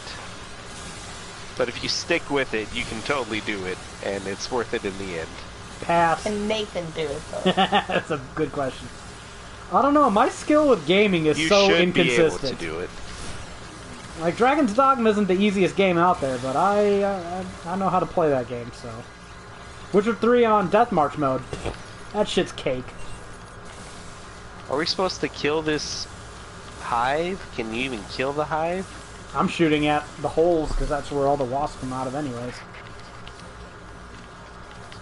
I figure it's worth it if I have to kill the hive. So I'm getting the distinct impression, based on the last few missions, that we're successfully pushing the aliens back now.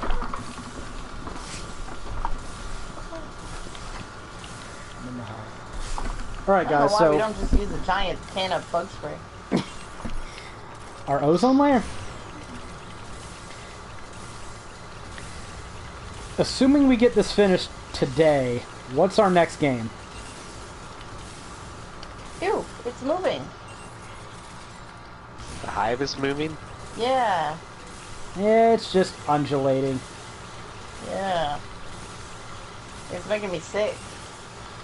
I guess we could finish Fat Princess Adventures, but what do we have after that? What do we have? Assuming Terraria doesn't make the choice easy on us. I know. I'll just play Dragon's Dogma and you guys can fuck off. Game ain't gonna last forever, woman face. Oh, parts of it are falling off. I think we got it. Takes me a long time.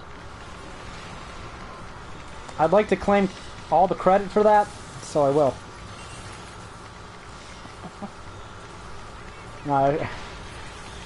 Assuming Greg hasn't been shooting it with Monster, too. Every now and then. Okay. We got Fat Princess Adventures, which obviously we need to get playing. Terraria comes on a bit. We do have that fucking Viking game. What's that one called, Rebecca? Do you remember? Zombie Viking? Zombie Vikings, yeah.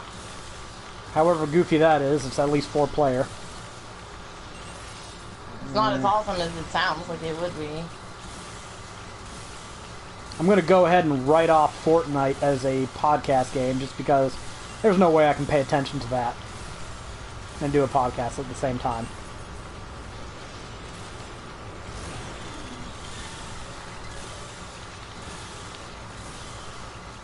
Are we really that threadbare for annoying. games? These things spring too much. I mean, we need to make it at least a month because then we can get Grand Theft Auto 5. And if we can't get Grand Theft Auto 5 on Black Friday, we're just gonna have to bite the bullet and get it. We only need one copy, don't we? Yeah. Oh shit. So we gotta get that, and then we can play Grand Theft Auto Online, because I think Jared expressed interest in that. If I'm remembering correctly.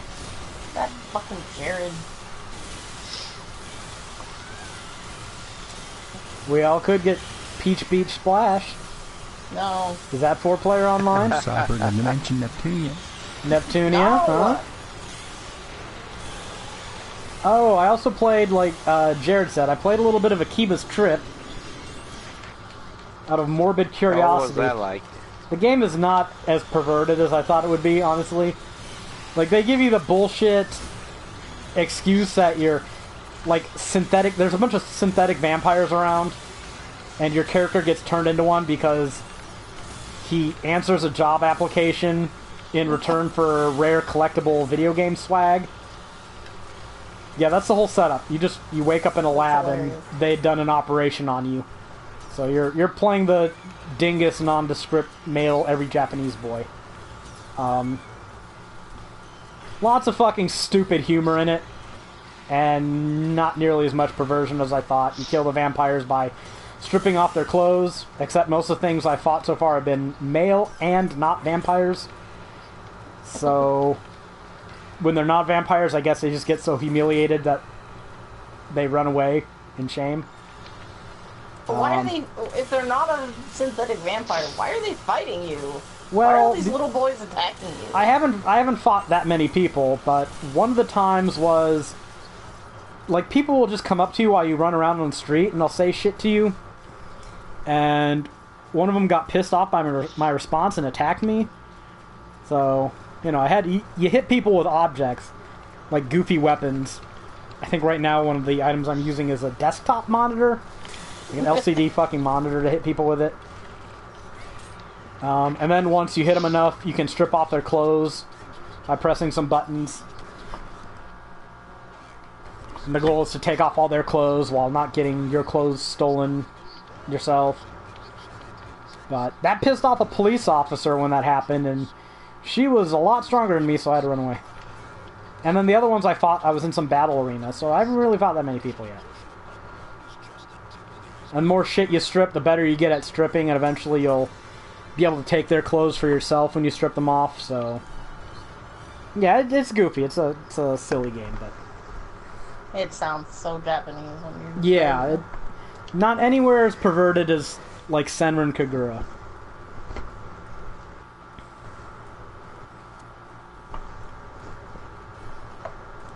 Oops. I don't want to click on that.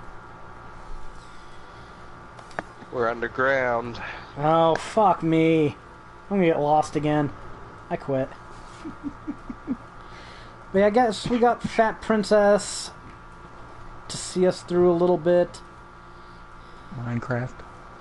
Right, Minecraft. That's one I'm forgetting. We all did get a copy of Minecraft. Oh, yeah.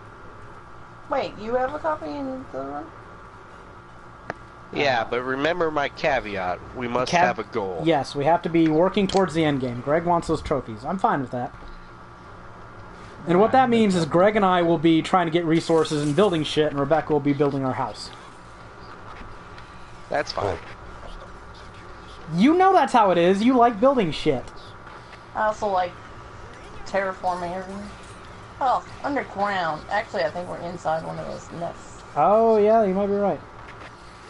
So, I mean, that's a fine caveat, because Greg thinks he's limiting us to doing something productive, but really, there's a lot of fucking bullshit bundled in with beating the end game. A lot of resource management to do. So, not like you can just start out the game and go, okay, let's go after that end boss. You have to dig and build up the tiers of the different fucking materials and get fucking iron and coal for your smelter and furnace, whatever the fuck it's called, and dig down to get diamonds and learn how to make diamond armor and all that fucking shit. So it's a project. It'll keep us busy, I think. As cliche as it is to stream Minecraft. Still, it's got some trophies in it. I don't think it's a platinum feasible game, but there are definitely what do you have some... to do to platinum it? Oh, just all kinds of shit. A bunch of stupid little things. So, underground and spiders. Why the fuck am I still playing this game? I can't see fucking shit. Yeah, and I have hosts of spiders These ones shooting are me. huge.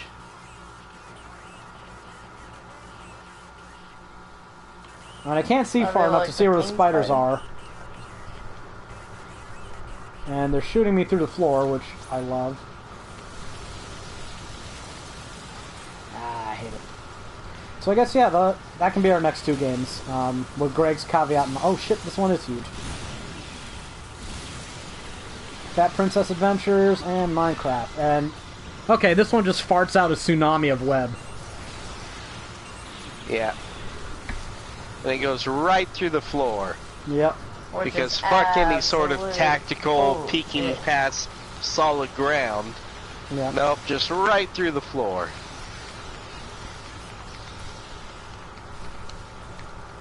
I got pulled. All you, Jared. Yeah, No go pressure. ahead, Jared. Finish the level off. My corpse is being tossed around by these stupid spiders. Well, that's just because it fucking web tsunamis and there's nothing you can do. And, yeah, it hits everything, everywhere, all the time, forever.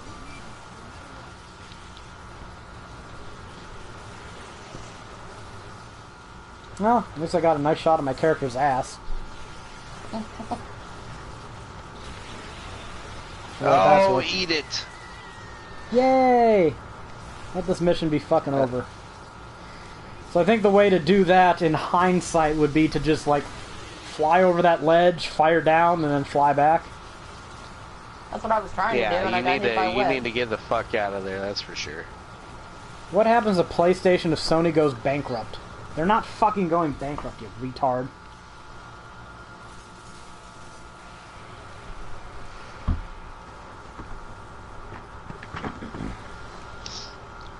Now I'm on GameFAQs. Street Fighter V is a Intel. colossal flop. Really? Is it? Want to talk about total flop? Not 2 in Japan. Oh god, yeah! Oh yeah! It sold under 3K. No, I have to fucking look this up. Because I posted about it. I couldn't believe it when you told me. But, yeah. I can't believe they made a second one. Yeah, we're not gonna get another fucking, Order 1886, but we got another Knack. Well, the Order wasn't a great fucking game, but it was better than fucking Knack. At least it was pretty with good gameplay mechanics. I say the game is worth $7 just for the fucking lockpicking minigame. That thing looks fucking gorgeous. Oh. I got raised. They had good fundamentals in that game. They just needed an entirely different game to go around it. They needed somebody sitting there saying, hey, let's not do the second boss or the third boss the same as the first. Come on, guys. Come on. More effort.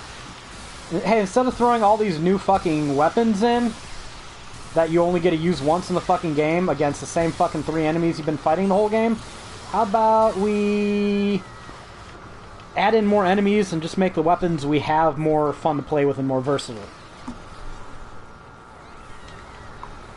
Let me find this fucking story.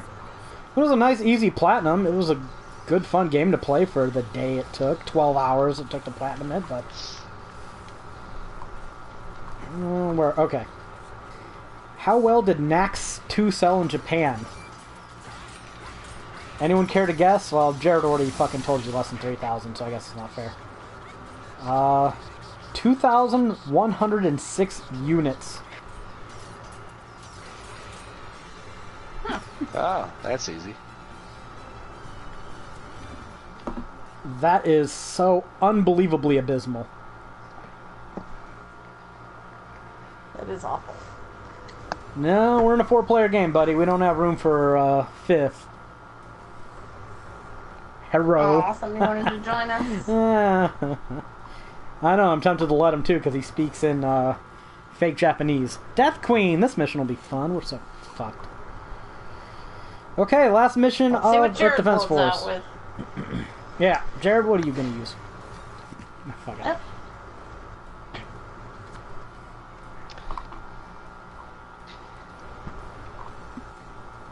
Okay, so let's see. Trophies for Minecraft. Open your inventory, punch a tree until the block of wood pops out. Alright, so there's a bunch of idiotic bronzes. Yeah. Craft a workbench, use planks and sticks to make a pickaxe, construct a furnace, melt an iron ingot, make a hoe, turn some wheat into bread, bake a cake, construct a better pickaxe, catch and cook a fish. Oh, here's a good one. Travel by minecart to a point at least 500 meters in a single direction from where you started. I've already got my world set up to do that. I built a minecart track purposefully for that purpose. But see, this is the thing. Actually, I might change my mind on the feasibility of platting the game. If 4 people are working at it, getting resources, shaping the world and the fucking crafting and getting materials for the purpose of platting the game, I think it might actually be feasible. Because really only one person has to do the work. Like, once you build the forge... you still have to do some things yourself, and some of them are just luck of getting the right world. Because you have to tame an ocelot. Which, if you are in the wrong world... We've seen ocelots, though. Ocelot. Huh? Haven't we seen ocelots? Yeah, they're in one of my games. Okay, well, I mean, yeah, they're shit, but most of the trophies... I still haven't been able to tame one because you have to feed them fish. Most of the trophies, if one person does them and someone's building towards them, they're easily accomplishable by anyone else after that. You just need the raw materials and someone to do the work. There's a secondary caveat. We can all platinum Minecraft together. I'd be game. That's worthy. I mean, Terraria is something I want to try and platinum because we're so close. But it would probably take 4 people. Ridiculous. Yeah, it would take 4 people farming some of those things like the pets and shit. But with 4 people, it wouldn't be that bad. I mean, I've already got a world where you guys can pop the, make the whole thing hollowed. You can pop that if you join my world. Because I've already got a world set up for that. And that's kind of how Minecraft probably works too. Isn't all the pet one like fucking ridiculous because you had to kill that one dungeon guardian or whatever? Yeah, Oh, I think so. I don't know. I mean, like the dungeon guardian. I think I know what you're talking about. The underground dungeon guardian where if you go in He just, like before, spins and kills you in like 2 hits. yeah, I'm not sure. I mean, worst case scenario, we'd have to find somebody who has that pet. Because duping is easy, and then once we get a hold of this shit, it's easy to do. But I don't know, I haven't looked up all the pets in a while. It's a pretty rare platinum from what I remember, though. Because you definitely have to put in the time. But that's kind of the point of the game, right? And I'm lost. Yeah, probably down this tunnel. I'll just dig tunnels for you guys. So, we're at the end of the game, we're in a shitty fucking underground level, and we're trying to kill some queen.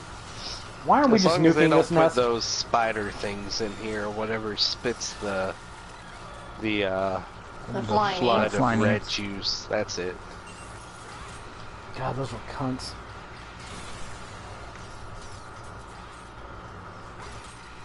Just gonna follow Jared. That's how I video game. Assume he knows where he's going. Damn it, now y'all made me want to fucking play Minecraft. I ain't got time for this shit. There's a giant one down there. Have at it, guys. I see a wing. You guys have monsters. Use that shit. Well, I shot it. I got hit by every single fucking bees thing possible. Here. Ah, right. We could always go back to Vermintide, too. I think they actually released new DLC for it. Did they? I'm not so keen on spending money on its DLC, but we do have a lot of... I mean, I guess we could, depending on the price.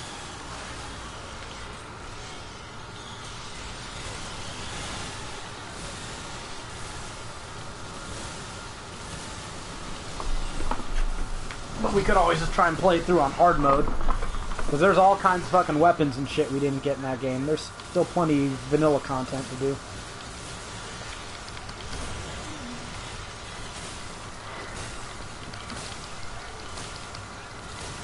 Half blind firing at this queen because I can only see the silhouette of her wings.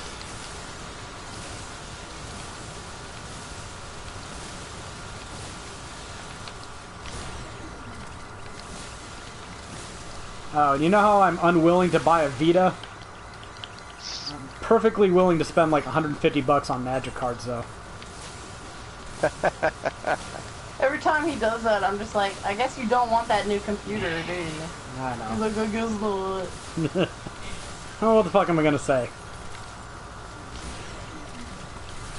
Well, they had their commander set out, and it's like 4 pre-made decks of 100 cards, and I asked for last year's version for Christmas, and Rebecca, being the angel she is, got it for me. And then the price skyrocketed so that... Actually, I'll go look. I've never had those myself. Yeah, the price of them... She spent like 150 or 120 for those 5 decks. I think it was 140. Okay. And the price for all of them now is $300. Oh, well, that wasn't as hard as I thought I killed it would it, I think. be. It wasn't me. I wasn't paying attention. I was shooting the I got shit shot. out of it. Fuck So- you, bitch. I got left with 469 health. I had pretty much a full bar, I think.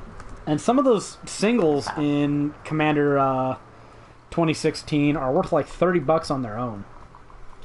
So the price on that is appreciated. Who the fuck am I ever going to sell it to? Fair point, whatever. But point is, I don't want to miss out on this year's. Jared, you lie to us. I didn't say anything. Okay, we need to look this Well, up. I have to stir the soup and then I'll be back. I think I read. I'm gonna keep going through these Minecraft trophies. So the rail one looks like it's... The rail one looks like it's, well, I mean, it's a gold. It's the first gold one so far. Yeah. Make a sword, destroy a monster, harvest some leather from a cow. Wait, with the DLC packs, there are 139 levels? On what, this? Do we have the DLC packs? No. Okay.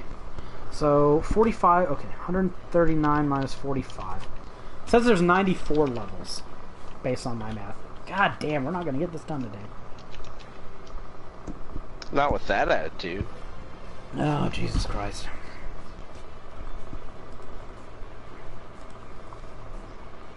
It would be nice to get it off my fucking hard drive, though. There's 86 in single player and 98 in multiplayer. Oh, man. So we've still got a lot left ahead of us, huh? Shit, I thought we were done.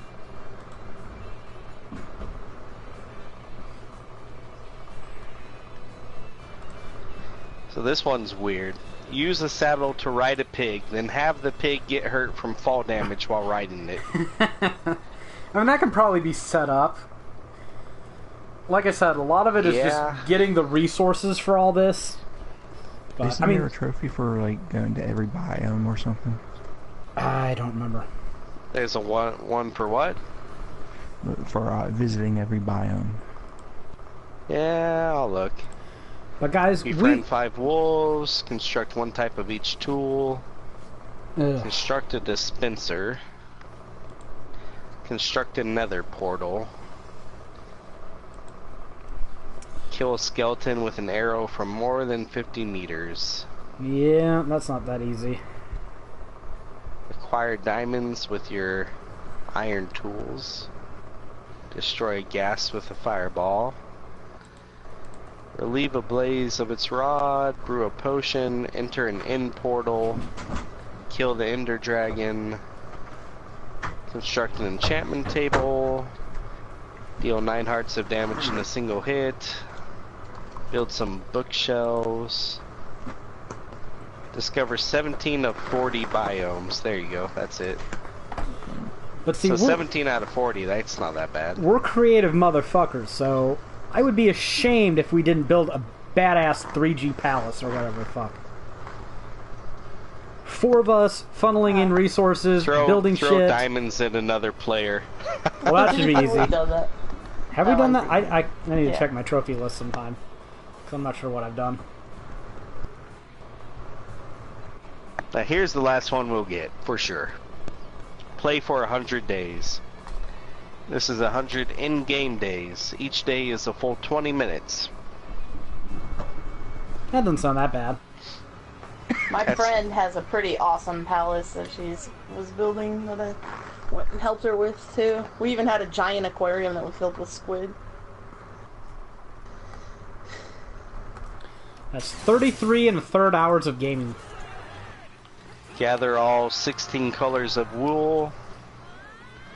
Swim in lava while having the fire-resistant effect. Oh, here you go. Mine 1,728 cobblestone and place it in a chest.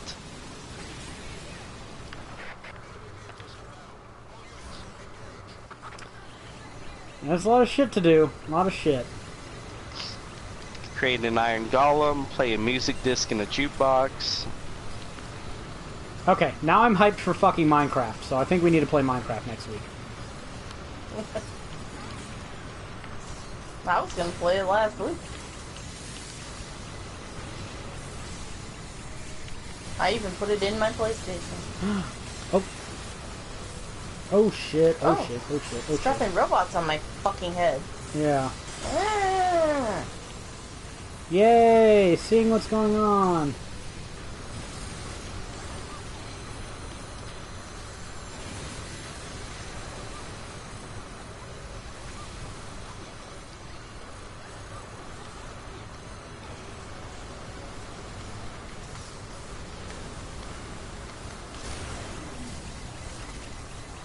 These fucking robots.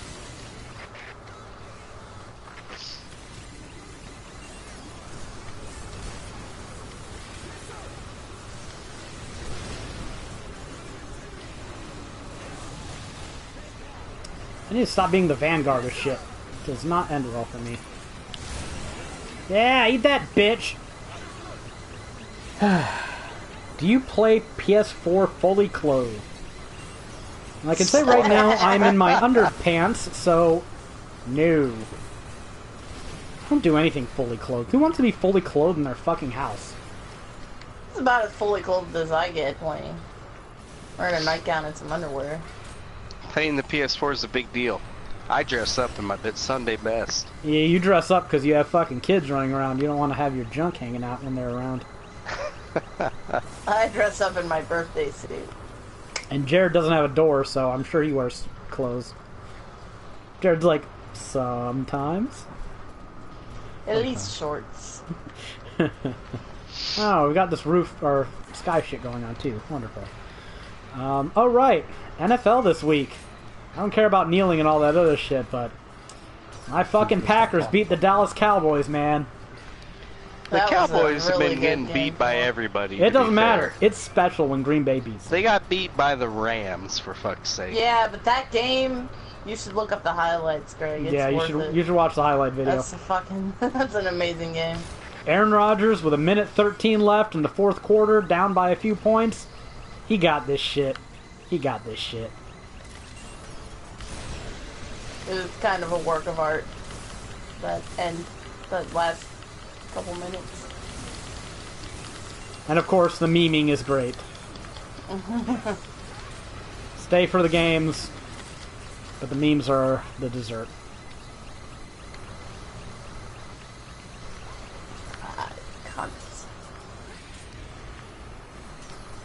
Let's not talk about the NFL. Yeah, what the fuck did your fucking Steelers do?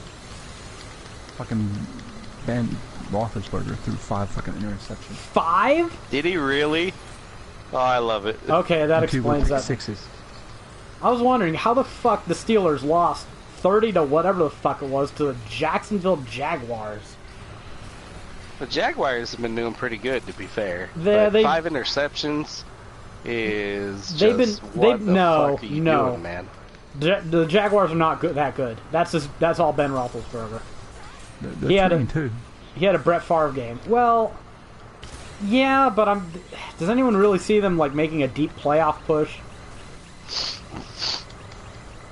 They might finish the season better than average, record-wise, but which is a big improvement for them. But come on,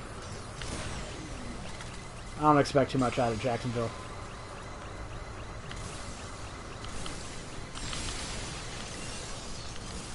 Oh, you can destroy their claws by shooting them.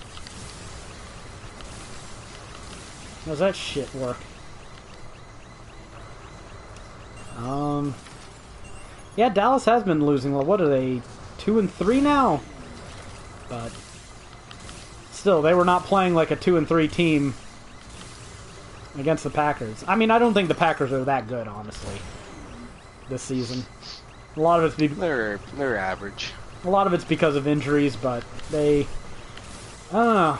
Green Bay's a weird fucking team. They have the ability to play like fucking Super Bowl contenders one week, and then lose to a fucking under 500 team decisively the next week. Sounds like the Steelers. Yeah. Oh man, I was in Pittsburgh when they lost right before the Super Bowl. Not safe to wander the streets, I bet. Playoff game for... The people were pretty pissed. Yeah. My dad told me a story, because I used to wonder. 30 years used to seem like an unimaginably long time, and for Green Bay to not win a Super Bowl in 30 years was just amazing. Now it strikes me that Dallas hasn't won a Super Bowl in fucking 25, so it's like, Jesus shit, where does the time go? Or 20 years, 22 years. So I was like, Green Bay hasn't won a fucking Super Bowl in 30 years. How do you guys handle it? And Mike was like, we'd go, and if they lost, we'd drink, and if they won, we'd drink. Wisconsin for you right there.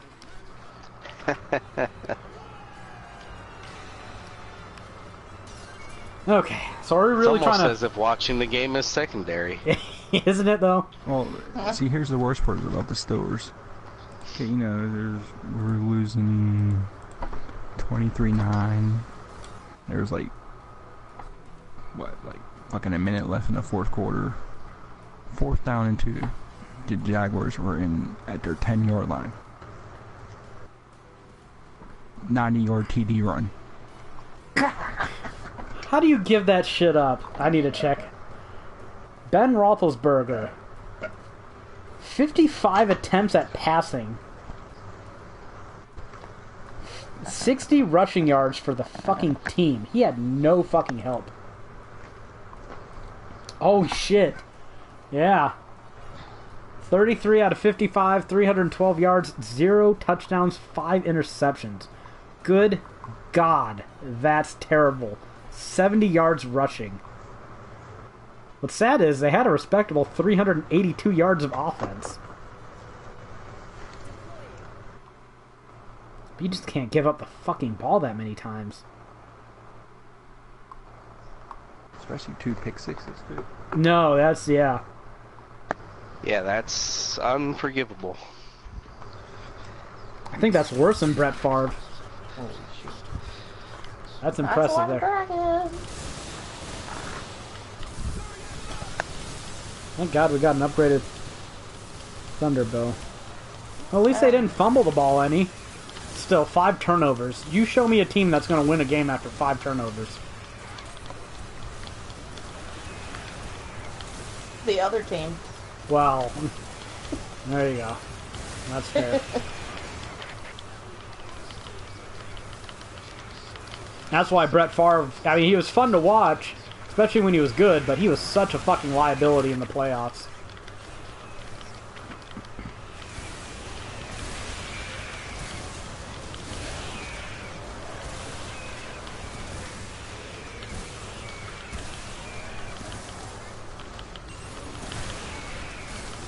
Fuck you, dragons! Fuck you, dragon! Fuck you, dragaroos! Alright. So we got anything else for this podcast? Fuck you, dragon! Fuck you, ants! I think that's good for this podcast. We'll end it on Greg's racism there. Video game developers don't hire him to do anything. You heard that. And I'll start up another stream, because I guess we're going to finish this game today. We should. Otherwise, how are you going to get Minecraft? There you go. I'll make sure to install Minecraft. Alright. I'll do it for 3G Podcast episode 68. We will see you next week, probably with Shadow of War thoughts. So, until then, see you guys.